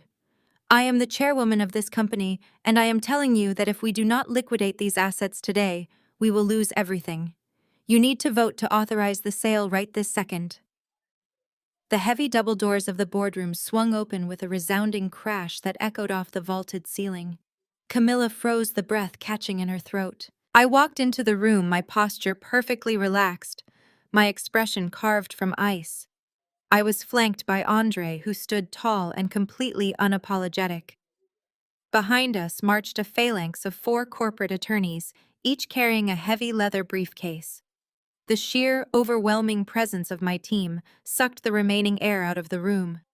"Security?" Camilla shrieked, pointing a trembling finger at me. "Get security up here immediately. Remove these trespassers from my building." None of the board members moved. They simply stared, recognizing the shift in power without needing a single word of explanation. "Security is not coming, Camilla," I said, my voice carrying clearly to every corner of the vast room. "They currently answer to the new management." Camilla's eyes darted wildly between me and Andre. She focused her rage on her son-in-law, her face twisting with absolute venom. "You traitor," she hissed. "You brought her here. You sold out your own family." Andre did not flinch. He looked at the woman who had spent nearly a decade treating him like a second-class citizen. "I am protecting my children," Andre replied, his voice calm and entirely devoid of fear. "You ceased being family the moment you tried to frame me for your federal crimes." I walked directly to the center of the boardroom table. I lifted a massive heavy binder from my attorney's hands and dropped it onto the mahogany surface. The thick thud resonated like a gavel strike. "Let us talk about this strategic restructuring you are so desperate to execute," I said, keeping my gaze locked on Camilla's terrified face. "You cannot liquidate the Madison Avenue blocks or the logistics centers. You do not own them anymore." "That is a lie," Camilla spat, her voice trembling. "My family has owned this company for 3 generations. We hold the controlling interest." I opened the binder and slid a stack of notarized financial documents down the center of the table. "You held the controlling interest until your son decided to play fast and loose with your corporate credit lines," I corrected her, my tone ruthless and precise. "Over the last 4 weeks, my private equity firm utilized a network of proxy buyers and offshore shell companies to systematically purchase the entirety of Preston Holdings' defaulted commercial debt. You were so distracted by your country club drama and your cheap private investigators that you failed to notice who was actually buying up your paper." I stepped closer to the head of the table, forcing Camilla to physically step back. "When you failed to meet yesterday's margin call, I triggered the conversion clause, hidden deep within those loan agreements." I continued, ensuring every board member heard the exact mechanics of her destruction. We executed a full debt-to-equity swap at 8 a.m. this morning. Oceanside Equity now legally holds 51% of the voting shares of this company. The elderly board members began whispering frantically among themselves, pulling the documents toward them and scanning the irrefutable proof. Camilla stumbled backward, her legs hitting the edge of a leather chair. The reality of her total defeat finally crashed down on her. The empire she had wielded like a weapon was entirely gone, legally dismantled and absorbed by the very woman she had called a gold digger. There would be no escape to a non-extradition country. There would be no private jet. I stepped up to the large leather chair at the head of the table, the seat Camilla had occupied for decades. I smoothed my skirt and sat down, resting my hands lightly on the armrests. My attorneys moved efficiently to the doors, locking them from the inside with a heavy metallic click. I looked around the room, meeting the eyes of the terrified board members before settling my gaze directly on Camilla. As the new majority shareholder, my first order of business is a full forensic audit. No one leaves this room. The forensic audit kept my team locked inside the Preston Holdings boardroom for 14 straight hours. We ordered black coffee and tore through decades of corporate rot. Camilla and her sycophants had been escorted out of the building by my newly appointed security detail, leaving me with unfettered access to the internal servers. The numbers painted a grotesque picture of absolute greed. I sifted through the digital ledgers, tracking the offshore funneling and the charity embezzlement. But amidst the complex web of shell companies, one glaring anomaly caught my eye. It was a simple, recurring domestic transfer. Every single month on the first day of the month, exactly $5,000 was wired to a woman named Clara Hayes. The expense was categorized under miscellaneous legal consultations, but there were no invoices, no corresponding law firm, and no tax identification numbers. It was a classic hush money configuration. I forwarded the name to my private investigators. By sunrise, I had a complete profile and an address. I left the corporate high-rise and drove to a fading working-class neighborhood in Astoria. I walked into a small, independent bakery where Clara was listed as the general manager. She was wiping down the front counter when I entered. She was a striking woman, perhaps a few years older than me, with tired eyes and the cautious posture of someone who had survived a severe trauma. I approached the counter, bypassed the pastry display, and slid a printed copy of the Preston Holdings ledger directly over the glass. I introduced myself as the new majority shareholder of Preston Holdings. I asked her point blank why Camilla Preston had been paying her for 5 consecutive years. Clara did not panic. She looked down at the ledger, then up at me. A slow, bitter realization washed over her face. She wiped her hands on her apron, flipped the sign on the bakery door to closed and locked the deadbolt. She poured 2 cups of coffee, motioned for me to sit at a corner table, and sat down opposite me. She told me she was not a legal consultant. 5 years ago, she was Clara Preston. She was Preston's secret wife. They had eloped during their final year of graduate school. Clara came from a hard-working family that had spent 3 generations building a highly successful independent chain of boutique hotels across the East Coast. When Camilla discovered that her golden boy had married a woman entirely outside their aristocratic bloodline, she orchestrated a swift and merciless demolition. Camilla threatened to sever Preston from the family trust and freeze his inheritance. Preston, being the spectacular coward that he was, folded within 24 hours. He abandoned Clara and agreed to a forced annulment. But Camilla did not stop there. Camilla viewed Clara's family as an insult to her own legacy. Using the immense financial leverage of Preston Holdings, Camilla launched a hostile, predatory takeover of Clara's family business. She buried Clara's parents in manufactured litigation, choked off their supply lines, and forced them into bankruptcy. Camilla swallowed the boutique hotels for pennies on the dollar, leaving Clara's family destitute. The $5,000 a month was a forced settlement, a meager stipend to guarantee Clara never went to the press with the story of Preston's secret marriage and Camilla's corporate raiding. Clara looked at me with a cold, burning intensity. She said she had watched the morning news. She saw the footage of Preston being dragged into a police cruiser and read the articles about Camilla losing her country club empire. Clara knew exactly who I was and what I was doing, and she was entirely ready to help me finish the job. She reached into her apron pocket and pulled out a small, heavy brass key on a simple metal ring. Clara explained that Camilla was brilliant at hiding digital money, but she was profoundly paranoid about physical leverage. Camilla forced Preston to maintain the original physical deeds to every single property they had stolen or acquired through hostile means, including the deeds to Clara's family hotels. They were kept in a highly secure, off-the-books location. Clara had swiped the spare key on the night Preston threw her out of their apartment, waiting half a decade for the right moment to use it. We left the bakery immediately and drove straight to the financial district. The key belonged to an elite subterranean private depository bank that catered specifically to generational wealth. It was the kind of place that asked zero questions and dealt exclusively in anonymity. Clara used her old biometric credentials to bypass the lobby security, and a silent guard escorted us down a mirrored elevator into the bedrock of Manhattan. The vault was a massive climate-controlled cavern of polished steel. We located box number 412. I inserted the brass key while the attendant turned his master lock. He bowed slightly and left us alone in the private viewing room. We pulled the long, heavy metal drawer free and set it on the viewing table. I lifted the steel lid, fully expecting to find the stack of stolen property deeds that would serve as the final nail in Camilla's coffin. I was ready to seize the documents and hand them directly to the federal prosecutors. Instead, resting directly on top of the neatly stacked legal folders was a small black plastic square. A red light blinked steadily against the dark metal of the box. It was an active military-grade GPS tracker. Before either of us could take a single step backward, the heavy steel door of the viewing room slammed shut with a deafening crash. The electronic lock engaged with a sharp beep.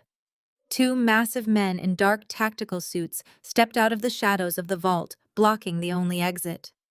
Preston's bail might have been revoked, but Camilla still had enough desperate connections to send hunters after us. Clara froze, her breath catching in her throat. I placed my body between her and the hired goons, staring them down in the claustrophobic space of the underground vault. The heavy steel door sealing us inside the subterranean vault echoed with a dull, terrifying thud. The two men in tactical suits did not rush us. They moved with the calculated, predatory slowness of professionals who knew their targets had absolutely nowhere to run. One of them reached inside his jacket, the unmistakable outline of a suppressed weapon shifting under the fabric. Clara grabbed my arm, her fingers digging into my blazer. I did not break eye contact with the advancing men. I slowly backed up against the polished steel wall of the viewing room, pulling Clara with me. My mind was racing, analyzing the architecture of the underground depository. This was an elite facility. It was designed to protect the world's most valuable physical assets. That meant it was equipped with countermeasures far beyond a standard bank. The larger of the two thugs stepped into the light, a smug, dead-eyed expression on his face. He held out a gloved hand. "Give us the box," he commanded, his voice a low, gravelly rasp. "Hand it over and maybe you walk out of here with a warning." I kept my left arm firmly in front of Clara and slid my right hand into my pocket. I wrapped my fingers around my solid titanium Oceanside Equity Black card. It was not just a credit card. It was an encrypted biometric access key coded with top-tier security clearances for global financial institutions, including this exact depository. "I am afraid I have to decline your offer," I said, my voice perfectly level. Before the man could react, I slammed the titanium card against the magnetic reader mounted on the wall next to the viewing room's secondary service panel. The panel was meant for authorized vault managers, but my clearance level overrode the local system. A digital keypad illuminated instantly. I punched in a universal distress sequence known only to ultra-high net worth clients and hit the execute key. The response was instantaneous and violent. A blinding array of red strobe lights flared across the ceiling, washing the vault in a frantic, pulsating glare. A deafening, localized siren shattered the silence. The thugs flinched, raising their hands to shield their eyes from the intense strobes. That split second of disorientation was all I needed. "Run!" I shouted, shoving Clara toward the far side of the vault. Thick, reinforced titanium blast doors began dropping from the ceiling, slamming into the floor with ground-shaking impacts. The depository was initiating a sector-by-sector hard lockdown designed to isolate threats and seal the primary vault. The two thugs lunged forward, realizing they were about to be trapped. The larger man reached for my collar, his heavy fingers grazing the fabric of my shoulder, but a dropping blast door intervened. The titanium slab slammed down between us, completely separating the main vault floor from the executive viewing corridor. The heavy thud of fist pounding against the impenetrable steel echoed from the other side. They were locked in a completely airtight, reinforced cage. They were not getting out until heavily armed tactical police arrived to extract them. Clara was breathing heavily, her back pressed against the wall. "We are trapped too," she gasped, looking at the sealed doors surrounding our sector. "Not quite," I replied, grabbing the heavy metal drawer containing the property deeds. I swiped my black card against another terminal, hidden behind a decorative metal grate. A narrow, perfectly concealed panel in the wall slid open smoothly, revealing a dimly lit service corridor. "This is the executive evacuation route. It bypasses the main lobby and leads directly to the secure underground motorcade port. Keep moving." We sprinted down the narrow concrete hallway, our footsteps echoing sharply against the bare walls. I kept a tight grip on the metal box, the sheer weight of Camilla's crimes grounding me to the reality of the situation. We burst through a final set of fire doors and emerged into the cavernous, brightly lit expanse of the underground parking garage. My driver, a former military contractor named Vance, was already standing outside my armored SUV. He took one look at the red emergency lights flashing above the exit doors and instantly read the situation. He swung the reinforced rear doors open, scanning the perimeter with lethal focus. "Get in," Vance ordered sharply. Clara and I dove into the back of the SUV. Vance slammed the doors shut, the heavy bulletproof seals engaging with a solid click. He jumped behind the wheel, threw the massive vehicle into gear, and we tore out of the parking garage, rocketing up the ramp and merging seamlessly into the chaotic flow of Manhattan afternoon traffic. Safe within the soundproof, armored cabin, Clara leaned back against the leather headrest, her hands trembling as the adrenaline began to crash. I did not waste a single second. I set the metal box on the center console and flipped the lid open. I bypassed the GPS tracker, entirely ignoring the blinking red light. It no longer mattered who Camilla sent. She was out of time. I pulled out the thick stack of yellowed heavy paper folders and began spreading the physical deeds across the leather seats. Clara sat forward, her eyes widening as she recognized the names of the LLCs and holding companies stamped across the documents. I opened my laptop connected to the SUV's encrypted mobile network and began cross-referencing the property deeds with the digital ledgers I had pulled from the Preston Holdings servers during the boardroom coup. The numbers on the screen began to align with the physical documents in my hands, painting a picture far more sinister than simple corporate raiding or tax evasion. "Look at this," I said, pointing to a cluster of deeds related to a massive suburban housing development. "Camilla did not just steal your family's boutique hotels. She has been operating a massive multi-tiered Ponzi scheme for over a decade." Clara picked up a deed, reading the fine print. "I do not understand. These are residential properties." I tapped the screen, bringing up the corresponding financial flow. She targeted vulnerable families. She set up predatory lending companies under untraceable shell corporations, offering high-interest mortgages to working-class buyers. When they inevitably defaulted, she seized the physical properties, bundled them together, and sold the bundled assets to foreign investors as high-yield commercial real estate. But she never actually transferred the physical deeds. She kept them here in this box, using the same properties as collateral to take out massive corporate loans to fund her lavish lifestyle and shore up the failing aspects of Preston Holdings. "She stole their homes," Clara whispered, her voice thick with disgust. "And then she used their stolen homes to steal millions more from the banks. It is financial treason on an unprecedented scale." I confirmed, rapidly scanning the documents with a portable high-definition scanner I kept in the vehicle. The offshore tax evasion was just the tip of the iceberg. She has defrauded thousands of ordinary citizens, multiple federal banks, and international investors. The sheer volume of wire fraud and racketeering detailed in these pages carries a mandatory life sentence. I finished scanning the final document and compiled everything into a single heavily encrypted digital dossier. I opened a secure communication channel on my laptop, a direct, untraceable line to a contact I had cultivated years ago at the Internal Revenue Service Criminal Investigation Division. This was not a local police matter anymore. This was a federal takedown. I attached the dossier, which included the mapped Ponzi scheme, the physical deed scans, and the offshore ledger data. I hovered my finger over the enter key for a fraction of a second, feeling the immense weight of the moment. With one keystroke, the illusion of the Preston family empire would be permanently eradicated. I pressed the key. The progress bar flashed green, confirming the secure upload. I closed the laptop with a decisive snap and looked over at Clara. The fear had finally left her eyes, replaced by a quiet, fierce satisfaction. She had waited 5 long years for this exact moment. "It is out of my hands now," I said, leaning back into the plush leather seat as the SUV sped toward the safety of my private estate. "The feds are coming." The dust from the vault escape had barely settled when my private encrypted phone vibrated against the marble counter of my safe house. The caller ID displayed a blocked number, but I already knew who was desperate enough to bypass standard channels. Bethany had spent her entire life hiding behind her mother's ruthless ambition and her brother's arrogant entitlement.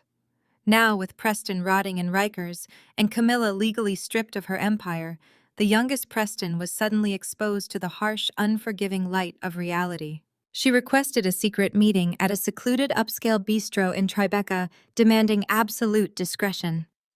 I agreed, arriving 10 minutes early and taking a seat in the dimly lit, soundproof private dining room in the back. Bethany slipped through the heavy oak door exactly on time. She wore oversized designer sunglasses and a trench coat pulled tight, looking much more like a paranoid fugitive than a prominent Manhattan socialite. She ripped the glasses off and slid into the leather booth across from me. Her hands were shaking violently as she ordered a stiff martini from the waiter, waiting until the door clicked shut before leaning across the table. "You won!" Bethany whispered, her voice a frantic, breathless rush. "I know about the vault. I know about the IRS. The federal agents are practically parked outside our family estate right now. Camilla is pacing the living room, throwing expensive vases at the wall, and Preston's defense lawyers are already talking about plea deals that involve throwing the rest of us directly under the bus." I took a slow sip of my sparkling water, watching her unravel. I remained perfectly silent, letting her own spiraling panic fill the space between us. "I am not going down with that sinking ship," Bethany declared, her eyes darting nervously toward the locked door. "I know exactly how Camilla operates. I know where she hides the physical backup drives for the Ponzi scheme. I know the names of the proxy buyers she used to launder the stolen residential properties. I will give you everything. I will testify against my mother and my brother in open federal court. I will hand the prosecution an airtight case on a silver platter." Her lack of hesitation was truly breathtaking. She was willing to completely obliterate her own flesh and blood without a single ounce of remorse. She was entirely focused on her own preservation, perfectly willing to step over her mother's metaphorical corpse to secure her freedom. "And what exactly do you expect in return for this sudden burst of honesty?" I asked, keeping my tone perfectly neutral. "A guaranteed payout of $5 million deposited into a secure Swiss account by midnight." Bethany demanded, her chin tilting up in a desperate attempt at authority. "And I want full blanket immunity from the federal prosecutors. You have the leverage with the IRS. You make the deal happen." I set my glass down, a thin smile touching my lips. "You are asking me to finance your escape and clear your name in exchange for information I already possess." Clara and I secured the physical deeds from the vault. The forensic audit of the boardroom servers gave me the shell company names. "You have absolutely nothing to sell me, Bethany." Her face flushed a deep, angry red. The facade of the cooperative informant vanished, replaced instantly by the vicious, entitled core she had inherited directly from her mother. "You need me," Bethany snarled, her voice dropping to a venomous whisper. "Because if you do not give me that money and secure my immunity, I am leaving the country tonight, and I am taking my children with me. She leaned closer, a cruel, triumphant gleam in her eyes. I know Andre is the one who handed you the master ledger. I know my pathetic husband betrayed our family to save his own skin. He thinks he is so incredibly noble. If you do not wire me those funds, I will pack up my kids' fly to a jurisdiction with absolutely no extradition treaties and vanish. Andre will never see his children again. You used him to get what you wanted, Savannah. Now you are going to pay to fix the mess you made of his life. I looked at her, truly amazed by the depth of her delusion. She actually believed she still held a winning hand. She thought she was playing chess, completely unaware that the board had been flipped hours ago. I reached into my leather briefcase resting on the chair beside me. I pulled out a thick legal envelope and dropped it onto the center of the table. Andre is fully aware of exactly what kind of monster he married, I stated, my voice dropping to a lethal, icy register. He anticipated you would try to use your own children as leverage the second things got difficult. Bethany stared at the envelope, her bravado faltering. What is that? That is a copy of the emergency filings Andre submitted to the family court. The precise moment your brother was arrested, I explained, tapping the heavy envelope. He filed for immediate, full, and exclusive physical custody. The judge reviewed the evidence of your family's massive criminal enterprise and signed the order without a moment of hesitation. Bethany gasped, her hand flying to her chest. He cannot do that. He already did, I replied smoothly. Furthermore, he placed an emergency block on the children's passports through the State Department. They are flagged at every international terminal and border crossing. You cannot take them out of the state, let alone the country. And to ensure you do not try anything desperate, there is an active court-ordered restraining order inside that envelope. You are legally required to remain 50 yards away from your children at all times. Her jaw dropped, her breathing turning shallow and rapid as the reality of her total isolation crashed down on her. The money was gone. Her family was ruined. Her children were completely out of her reach. But I was not finished. I reached into my briefcase one final time and pulled out a standard manila folder, sliding it across the polished wood of the table until it rested directly in front of her trembling hands. Your mother is a very cautious woman, Bethany, I said, leaning back and watching the absolute terror bloom in her eyes. She built her entire empire on isolating her risk. Did you honestly believe she would run a decade-long Ponzi scheme without a designated scapegoat? Bethany slowly opened the folder. Her eyes darted across the pages, her face draining of all color until she looked entirely like a ghost. Inside the folder were the official filed tax returns for the primary shell companies used to defraud those vulnerable families.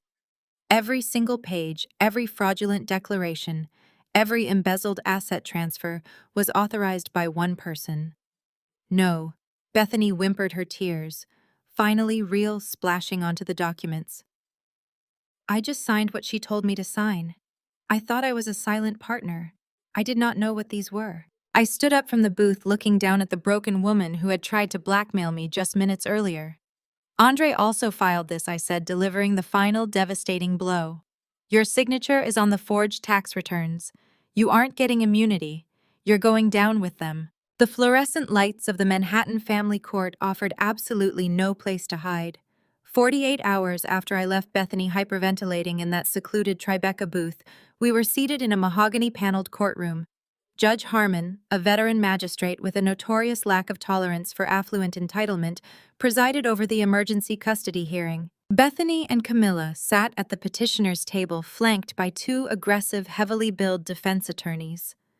They sat with their shoulders pulled back and their chins raised, desperately clinging to the illusion of their untouchable empire.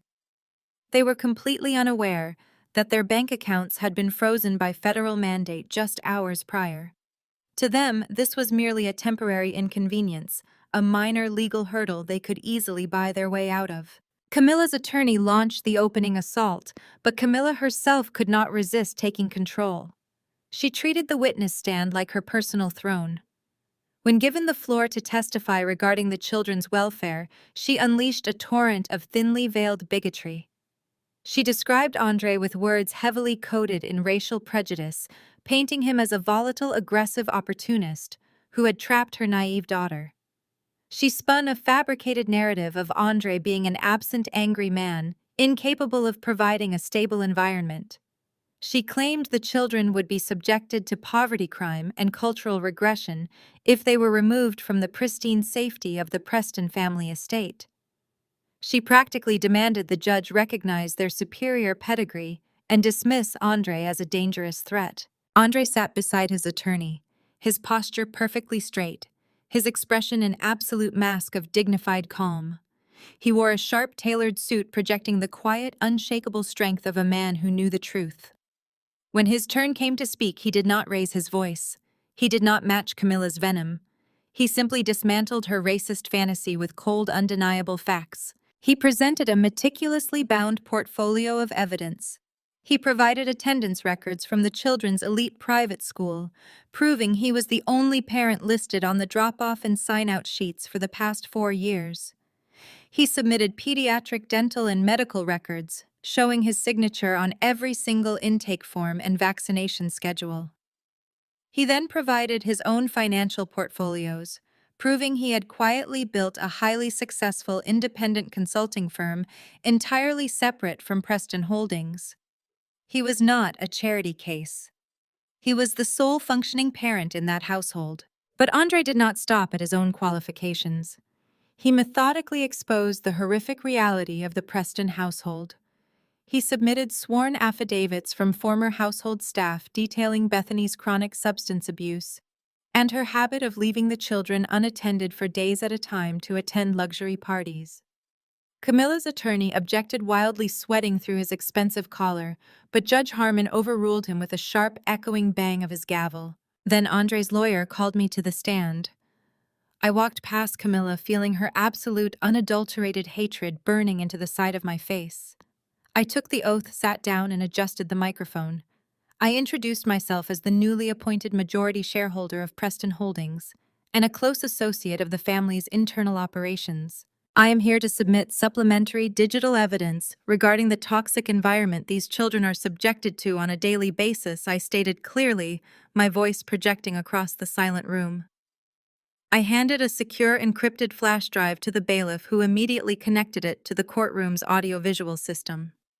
The large flat-screen monitors facing the judge and the gallery flickered to life. The first file I played was a piece of high-definition security footage salvaged directly from the Preston Estate's internal network. The screen displayed Camilla and Bethany standing in their opulent living room holding crystal wine glasses. The audio was crystal clear. The court listened in stunned, breathless silence as Camilla unleashed a barrage of explicit, horrific racial slurs directed entirely at Andre. She openly mocked his heritage, called his bloodline a disease threatening their legacy, and laughed maliciously about using their immense wealth to ensure he would be buried in legal fees and never see his children again. Before the defense could even scramble to object, the second video began playing. It was Bethany, recorded just a week prior in a fit of unhinged, violent rage. She was screaming at a terrified nanny, violently throwing a heavy glass decanter against the marble wall, and threatening to take the children to an undisclosed island where Andre would never be able to find them. She explicitly and calmly detailed a plan to falsify kidnapping and abuse charges against him if he ever tried to leave her. The sheer malice radiating from the screens was suffocating. The court reporter stopped typing, her hands hovering over the keys in shock. Judge Harmon did not just look disturbed, he looked physically repulsed. He raised his hand, signaling the bailiff to stop the playback immediately. The silence in the courtroom was absolute, heavy, and completely lethal. Camilla sat frozen in her chair, her jaw unhinged, the aristocratic mask completely shattered into a million unrecoverable pieces. Bethany was hyperventilating, staring at the blank monitors as if they were terrifying ghosts. "I have heard enough," Judge Harmon declared, his voice cutting through the tension like a sharpened blade. "In my 20 years on this bench, I have rarely witnessed such a disgusting, vile display of bigotry, entitlement, and absolute maternal unfitness." He turned his piercing gaze directly onto Bethany and Camilla, leaning forward over the high bench. "Your attempts to weaponize the legal system using fabricated racist narratives are a profound disgrace to this court. You are a clear and present danger to the physical safety and psychological well-being of these children. Your wealth does not exempt you from human decency, and it certainly does not exempt you from the law. Judge Harmon grabbed his gavel and slammed it down with a resounding final crack. I am granting the father Andre full, immediate, and sole physical and legal custody of both children. All previous visitation rights granted to the mother are hereby revoked indefinitely. The emergency passport blocks remain permanently in effect, and the restraining order against Bethany Preston is granted. Bethany snapped completely. She leaped up from her chair, kicking it backward, her face contorted in a wild, desperate panic. "You cannot do this!" she screamed, her voice echoing shrilly off the mahogany walls. "You cannot take my babies! Do you know who we are? We have money. We will ruin you." She lunged toward the center aisle, wildly thrashing as her own attorney desperately tried to hold her back by the arms. Camilla sat entirely paralyzed, her hands gripping the edge of the table, the reality of her total, inescapable destruction finally taking hold. But Bethany's screaming abruptly died in her throat. The heavy brass-studded doors at the back of the courtroom swung open with a loud, synchronized creak. The sudden disruption caused everyone, including the enraged judge, to look toward the entrance. 4 individuals stepped into the center aisle. They were dressed in sharp, dark windbreakers, their expressions deadly serious and strictly professional. The bright yellow, bold lettering stenciled across the backs of their jackets read, "United States Marshals." They moved down the aisle with heavy, purposeful strides, their hands resting near their tactical belts, their eyes locked directly on Camilla and Bethany Preston. The federal marshals who marched into family court took Bethany away in handcuffs, dragging her out, screaming. Camilla, however, had survived decades in the Manhattan snake pit. Utilizing a small army of heavily compensated defense attorneys, she managed to delay her own immediate federal remand by exploiting a momentary jurisdictional loophole. She walked out of that courthouse a free woman, but it was a fleeting, hollow victory. Her personal accounts were frozen. Her real estate was locked down by federal injunctions. She was a cornered predator with exactly one play left. Camilla decided to proceed with the annual Preston Foundation Charity Gala. It was an audacious, spectacularly arrogant move. The Manhattan elite had heard the whispers, but the full extent of the federal investigation remained sealed. Camilla's plan was brilliant in its absolute desperation.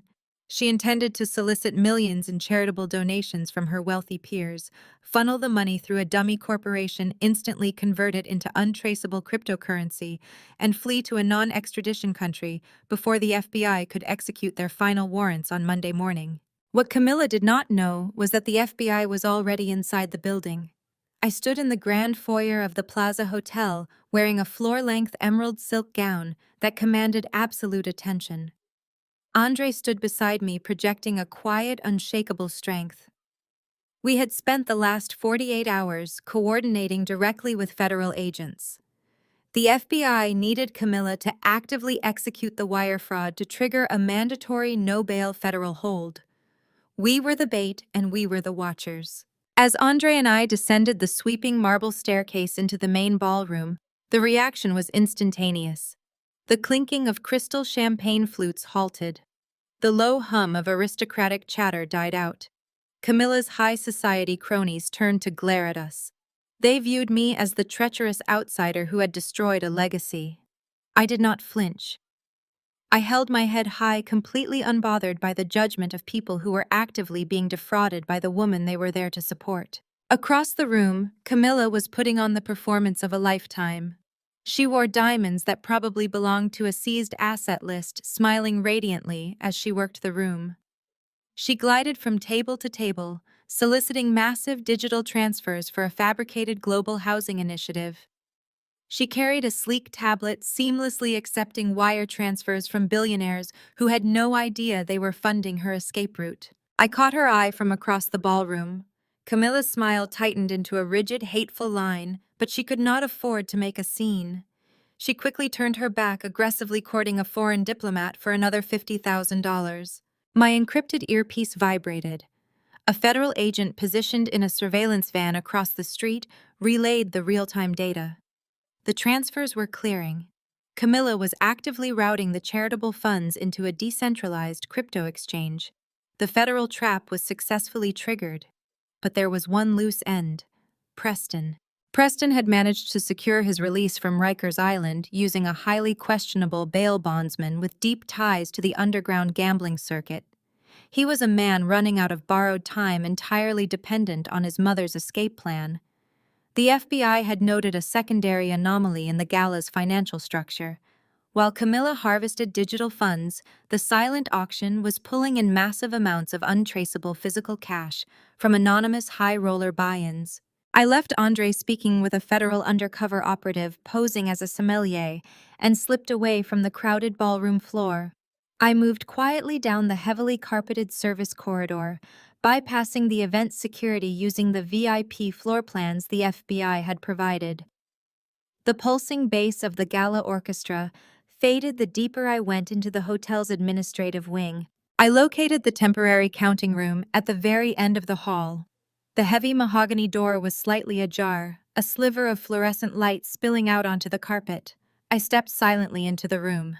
The space was a chaotic mess of discarded auction bid sheets and open lockboxes. Preston was standing behind a large mahogany desk, completely frantic. His designer tuxedo jacket was thrown carelessly on the floor. His silk shirt was completely soaked through with sweat. His hands were shaking violently as he snatched banded stacks of $100 bills from a metal safe and shoved them haphazardly into two large black canvas duffel bags. He was breathing heavily, muttering curses under his breath as he struggled to zip the overflowing bags. He looked absolutely pathetic. The golden boy of the Preston Empire was reduced to a sweating, desperate thief, looting his own charity event just to afford a fake passport. He reached for another stack of cash, completely oblivious to his surroundings. I stepped fully into the room, pushed the heavy mahogany door shut, and engaged the solid brass deadbolt with a loud, echoing click. Preston froze. His shoulders stiffened, his hands hovering over the duffel bag. He turned around slowly, his bloodshot eyes widening in absolute terror as he realized he was trapped. Going somewhere, Preston spun around, dropping a banded stack of $100 bills. It hit the floor with a heavy thud. He stared at me, his eyes wide and bloodshot, his chest heaving under his sweat-soaked silk shirt. For a second, I thought he might try to run past me to use physical force to escape. Instead, his legs simply gave out. He collapsed against the edge of the mahogany desk, sliding down until his knees hit the carpet. The golden boy of Manhattan society began to openly weep. "Savannah, please!" he sobbed, his voice cracking in a high, desperate pitch. "You have to let me go! I had no choice!" He scrambled forward on his knees, his hands reaching out to grab the hem of my emerald silk gown. I took a sharp step back, refusing to let him touch me. He looked up, tears and sweat streaking his face. It was all Camilla Preston pleaded, every single bit of it. She forced me to sign those documents. She threatened to cut me out of the trust if I did not play along with the housing scheme. I am just a victim in this. The sheer, unadulterated cowardice on display was staggering. He was perfectly willing to send his own mother to federal prison for the rest of her life if it meant he could walk out the back door with a duffel bag of stolen cash. "I never wanted this," Preston continued, his voice dropping into a sickeningly sweet, manipulative register. "I always loved you, Savannah. You know that. We were supposed to rule this city together. We can take these bags right now. We can leave her behind to face the feds. Just you and me. We can start over." A sharp, genuine laugh escaped my throat. The sound echoed off the wood-paneled walls of the counting room. I looked down at the man who had lied to me, belittled me, and allowed his mother to orchestrate my ruin. He was nothing but a hollow shell of entitlement. "You are absolutely pathetic," I stated, my voice devoid of any warmth or sympathy. "You do not love anyone, Preston. You only love the safety of your mother's shadow, and now that it is gone, you are terrified of the dark." I turned my back on him, stepping out of the room. I grabbed the heavy brass handle and pulled the door shut, locking the deadbolt from the outside with a loud click. He began pounding on the thick wood, screaming my name, but the soundproofing absorbed his panic entirely.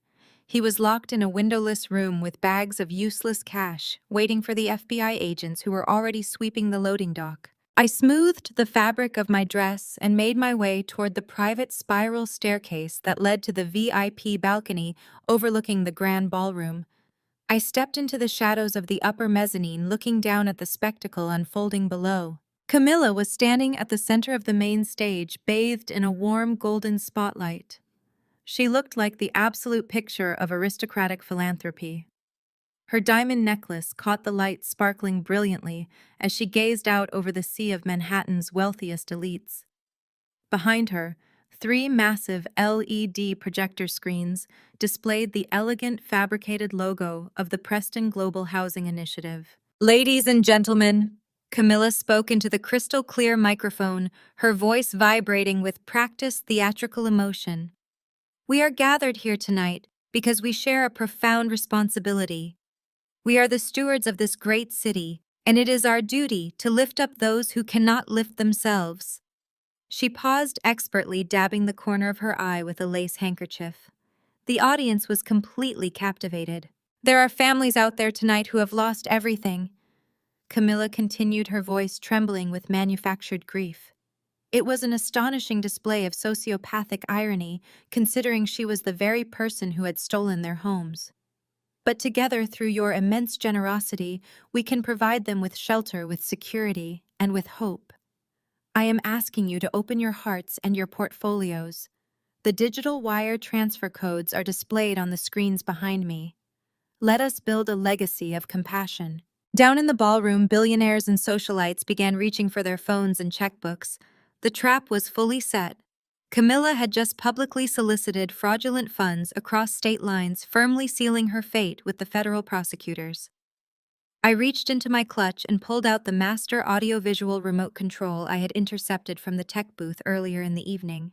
I pressed the override button. The warm classical background music abruptly cut out, replaced by a harsh, deafening screech of audio feedback that made several guests cover their ears.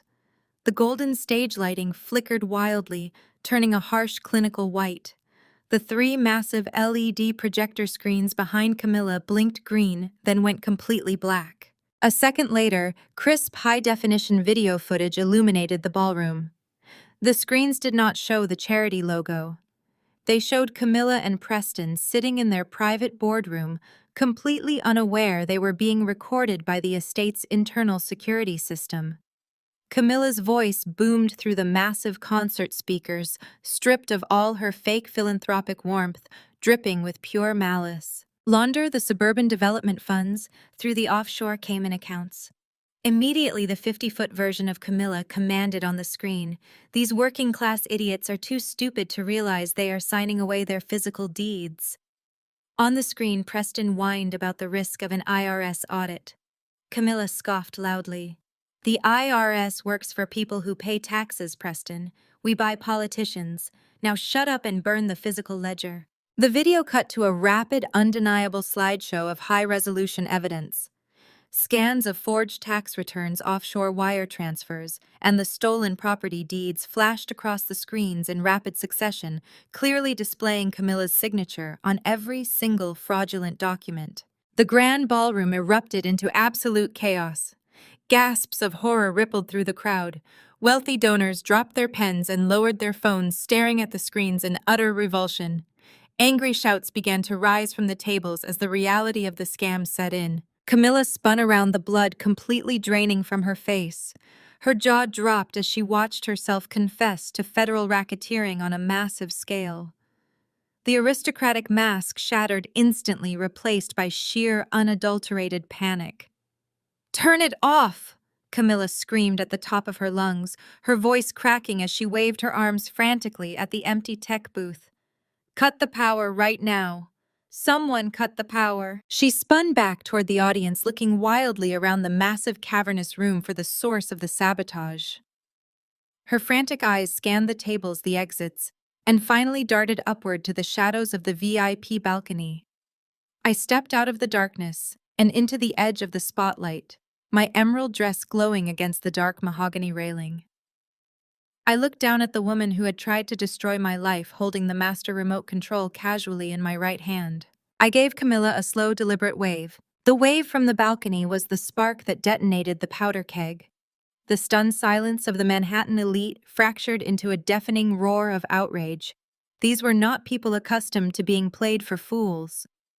Billionaires, hedge fund managers, and foreign dignitaries erupted from their seats, knocking over crystal centerpieces and abandoning their half-eaten luxury dinners. They surged toward the stage, their faces contorted with fury, demanding their massive wire transfers be reversed immediately. Camilla stood frozen at the podium. She tapped the microphone frantically, desperately trying to command the room with her usual aristocratic authority. The microphone was completely dead. The 50-foot high-definition screens behind her continued to loop the undeniable proof of her racketeering. The forged signatures, the offshore account routing numbers, the stolen property deeds. There was no spinning this. There was no public relations firm expensive enough to clean up a live high-definition broadcast of federal wire fraud. Before the angry mob of donors could reach the stage, the heavy oak doors of the grand ballroom burst open. A swarm of federal agents in tactical gear flooded the space. Their booming voices cut through the chaos, ordering everyone to remain exactly where they were and sealing every single exit. The sheer overwhelming force of the raid brought the furious billionaires to a grinding halt. Two senior FBI agents marched directly up the center aisle and ascended the stage. Camilla backed away, her hands trembling, her diamond-encrusted fingers grasping at the air as if trying to find a lifeline that no longer existed. The lead agent did not hesitate. He grabbed her wrists, spun her around roughly, and clamped cold steel handcuffs over her designer silk sleeves. The sharp metallic click echoed through the sudden, terrified hush of the ballroom. Across the room, the side doors flew open. Preston was hauled out by two burly agents. He was no longer the arrogant heir apparent. He was an absolute wreck, sobbing loudly, his face red and slick with sweat. He dragged his feet, practically letting the agents carry him, wailing to anyone who would listen that he was innocent, that Camilla had forced him, that he was just a victim of his mother's greed. His ultimate cowardice was on full display for his high society peers to witness. Moments later, a commotion erupted near the swinging doors of the catering kitchen. Bethany was dragged backward into the main ballroom by a female agent. She had attempted to slip out through the service exit, abandoning her mother and brother without a second thought to save her own skin. Her hair was disheveled, her expensive heels snapping against the polished floor as she kicked and shrieked about her constitutional rights and her family's powerful connections. The agent simply tightened her grip and secured Bethany in handcuffs, entirely unmoved by the tantrum. I walked slowly down the sweeping marble staircase from the VIP balcony. My emerald gown trailed behind me as I descended into the absolute wreckage of the Preston Empire. The crowd parted for me instinctively. The same socialites who had glared at me an hour ago now stepped back in silent, fearful reverence. I had just orchestrated the public execution of the most powerful family in Manhattan, and they knew it. The agents began marching Camilla down the center aisle toward the main exit. Her head was bowed, her shoulders slumped, the weight of her total destruction finally crashing down upon her. As they neared the bottom of the staircase, Camilla lifted her head. Her eyes locked directly onto mine. In that singular moment, every ounce of her manufactured superiority vanished. She saw me standing there completely unbothered, radiant, and holding the absolute authority she had spent her entire life desperately hoarding. The delusion finally broke. She realized that her bank accounts were seized, her reputation was obliterated, and her freedom was gone. I was the only person left holding the keys to the kingdom. Camilla's legs gave out. Right there in the center of the Plaza Hotel ballroom, in front of the most elite members of society, Camilla Preston dropped heavily to her knees. Her designer gown pooled around her on the floor. She looked up at me, her face streaked with ruined makeup, her eyes wide with a feral primal panic. "Please," Camilla screamed, her voice tearing from her throat in a ragged, desperate plea. "Savannah, please. You have the money. You have the power. You can make this stop. Call them off." The agents paused, momentarily stunned by the sudden drop. The entire ballroom held its breath, watching the undisputed, ruthless queen of Manhattan society groveling on the floor at my feet. I will give you anything, Camilla wailed, straining against the handcuffs, tears pouring freely down her face. We can fix this. We are family. I did not smile. I did not gloat. I simply looked down at the broken, pathetic woman kneeling before me. I let the silence stretch, letting the weight of her own desperate words hang heavy in the air.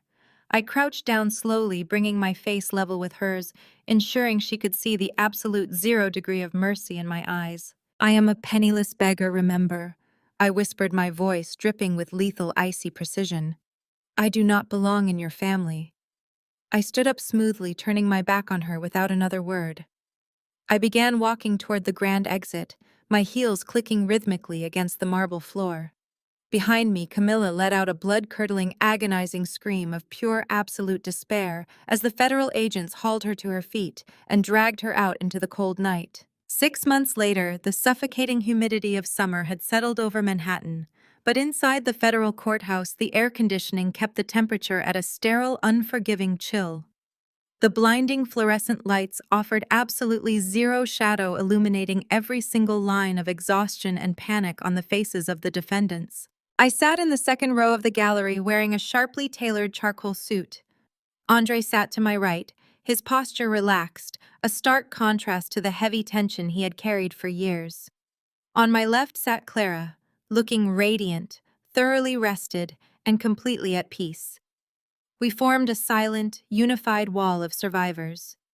We were there to watch the final agonizing death throes of an empire built on arrogance and stolen money. The defense tables directly in front of us resembled an active war zone. The Prestons, once a united front of impenetrable high society elitism, had completely cannibalized each other. The illusion of family loyalty had evaporated the second the federal indictments were unsealed. They were cornered animals, and they were starving. Preston was the first to break.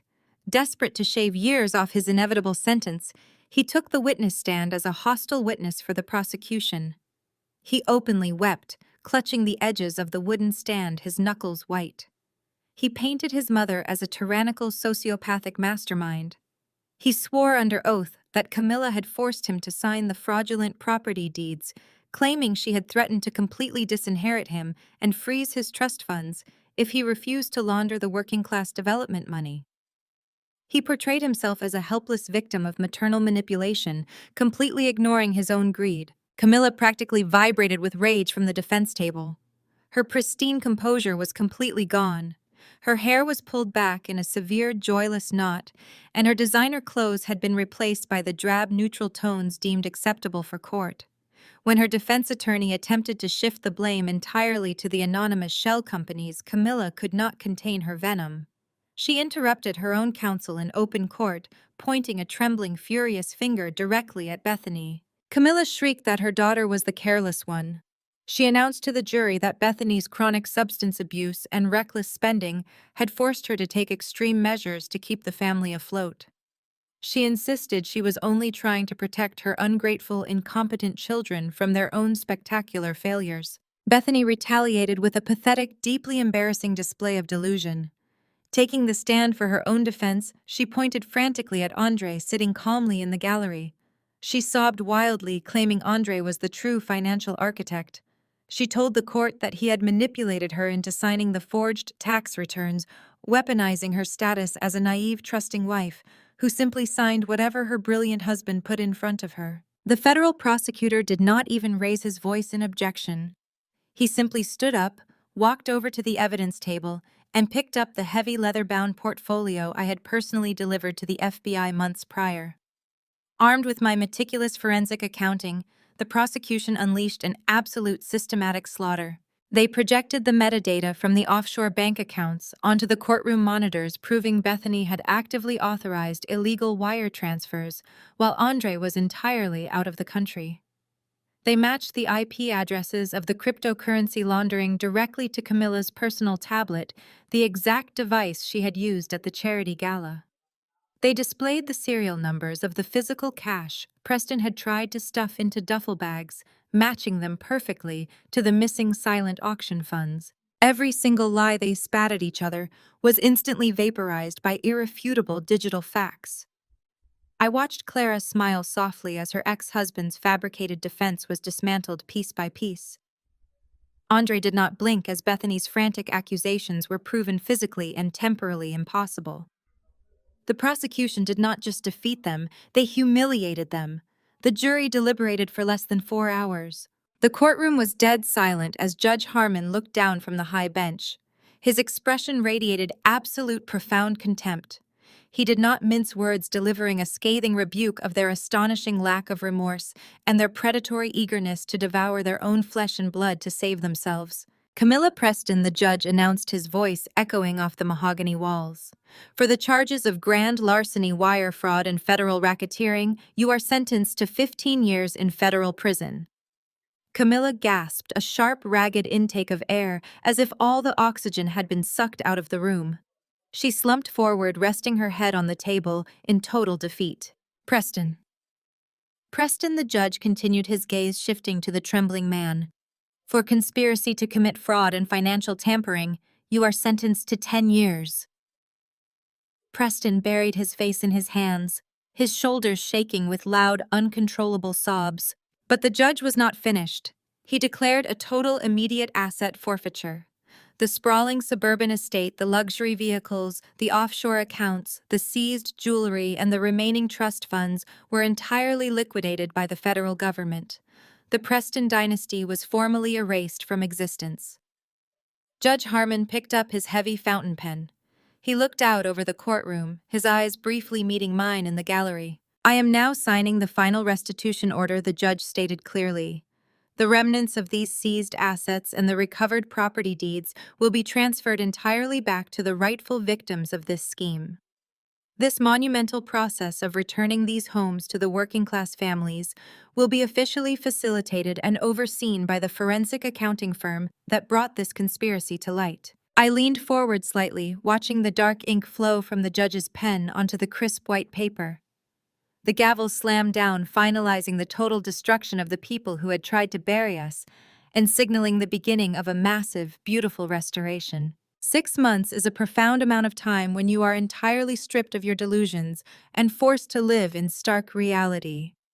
I imagine federal prison lacks the thread count Camilla Preston was accustomed to enjoying. She was currently residing in a medium-security facility in Danbury, Connecticut. For a woman who once considered anything below the penthouse floor a personal insult, the concrete walls and regimented schedules might as well have been the deepest level of hell. Reports from our legal contacts indicated that she had initially attempted to bribe a guard for a better mattress using a name and a bank account that no longer existed. She was now assigned to laundry duty in the B-block wing. Preston was in a similar facility in upstate New York. He spent his first few weeks filing formal grievances about the quality of the cafeteria food, fully expecting a manager to appear and apologize. No manager came. They were finally learning the terrifying, uncompromising reality of consequences.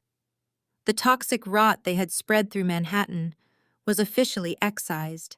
While their world shrank to the size of an 8x10 cell mine, expanded into something built on solid, undeniable truth.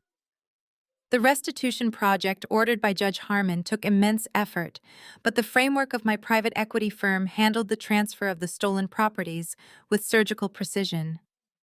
We located the rightful owners, untangled the mess of forged deeds, and handed the keys back to the families the Prestons had tried to bury. Andre was absolutely instrumental in this process. He was no longer the quiet, marginalized husband enduring Bethany's endless tantrums and Camilla's thinly veiled contempt. Today, he sat in the corner office across from mine, the official chief financial officer of my firm. His financial brilliance, which the Prestons had so foolishly underestimated and attempted to exploit, was now the pristine engine driving our legitimate acquisitions. More importantly, the heavy, suffocating anxiety had completely vanished from his posture. He had won full physical and legal custody of his children. Bethany's spectacular courtroom meltdown, combined with the undeniable forensic evidence of her criminal complicity and her long-documented substance abuse, made the custody hearing brief and decisive. She was currently serving her own reduced sentence in a court-mandated rehabilitation facility entirely stripped of her trust fund. Andre brought his kids into the office on Friday afternoons. Their bright, joyful laughter echoing through our modern, sunlit halls was the absolute best sound in the building. They were safe and they were happy. Clara found her justice as well. The collateral damage from her marriage to Preston had almost destroyed her family's legacy, but we ensured the narrative was publicly corrected. My firm established a restorative business grant, specifically designed for local enterprises victimized by predatory lending and corporate fraud. Clara was our very first recipient. She used the capital to restart her family's textile business untethered from the Preston name and free from their suffocating parasitic influence. I saw her at a charity luncheon last month. It was not a fabricated gala designed to launder money, but a genuine community event. She looked radiant, entirely at peace, and fiercely independent as she reclaimed her family's original storefront. With the dust finally settled, leaving a clean, clear path forward, I spent a quiet Tuesday afternoon visiting my father, Jonathan. We stood together on the rooftop terrace of his new, modest apartment building in Brooklyn, looking out across the East River at the towering skyline of Manhattan. The sun was beginning its slow descent, casting long golden shadows over the glittering water. He leaned against the metal railing holding a mug of black coffee. He looked healthier than he had in years. The heavy stress of the Preston's shadow, the crushing weight of their financial sabotage, had completely evaporated from his face. "You did it, Savannah," he said quietly, his gaze fixed on the towering skyscrapers across the water. "You brought them down, but you did not let them drag you down with them into the mud." I stood beside him watching the commuter ferries cut through the choppy river currents. "It stopped being just about revenge a long time ago, Dad." I replied, the absolute truth of the statement settling deeply into my bones. Revenge is messy. It is highly emotional and reactive. What we did was an extraction. They were a cancer feeding on vulnerable people, believing their hoarded wealth made them untouchable and above the law. I just showed them the bill. Jonathan smiled, a warm, genuine expression of deep paternal pride. He placed a steady, comforting hand on my shoulder. "You took our name back. You took your power back." We finished our coffee in comfortable silence. The bond between us was fully repaired, stronger for having survived the fire they tried to set. When I hugged him goodbye, I promised to come back for Sunday dinner, a simple family tradition that finally felt light and unburdened. I rode the elevator down to the street level and walked out into the cool evening air. Manhattan hummed with its usual chaotic, relentless energy. Taxis honked, pedestrians rushed past the crosswalks, and the vibrant city lights began to flicker to life against the twilight sky. I walked past a row of gleaming black town cars and chauffeured SUVs idling by the curb outside a high-end restaurant. They were the exact type of flashy, ostentatious vehicles Camilla and Preston had used to constantly signal their fabricated superiority. I did not spare them a single glance. I pulled my keys from my pocket and walked over to my sensible 5-year-old Honda parked half a block down the street. I slid into the driver's seat, the familiar worn fabric comforting and deeply grounding. I started the engine, the quiet, reliable hum completely unnoticed by the rushing world outside my windows. As I pulled away from the curb and merged into the steady stream of city traffic, a profound, unshakable peace settled over my heart. The Prestons had believed that power was a volume dial. They thought it was screaming at waiters wearing diamonds paid for with stolen money and ruthlessly crushing anyone who dared to stand in their way. They were entirely wrong. True ultimate power does not need to announce itself. It does not require a grand stage, a harsh spotlight, or a captive audience forced to applaud on command. Power is the quiet, unassailable knowledge that while the arrogant fools are busy trying to flip the board in a tantrum, you are the one who actually owns the pieces. I drove toward the bridge, the city lights reflecting brightly in my rearview mirror, moving forward into a future that was finally entirely mine. Savannah's journey teaches us a profound lesson about the nature of true power. For years, her toxic family believed that strength meant cruelty, flashy displays of wealth, and crushing anyone who stood in their way. However, real power is never loud or performative. It is the quiet, unshakable confidence of knowing your own worth and building your life on a foundation of undeniable truth. When you focus on your own growth and integrity, rather than seeking validation from those committed to misunderstanding you, you become truly untouchable. What toxic dynamic are you ready to finally walk away from? Comment below.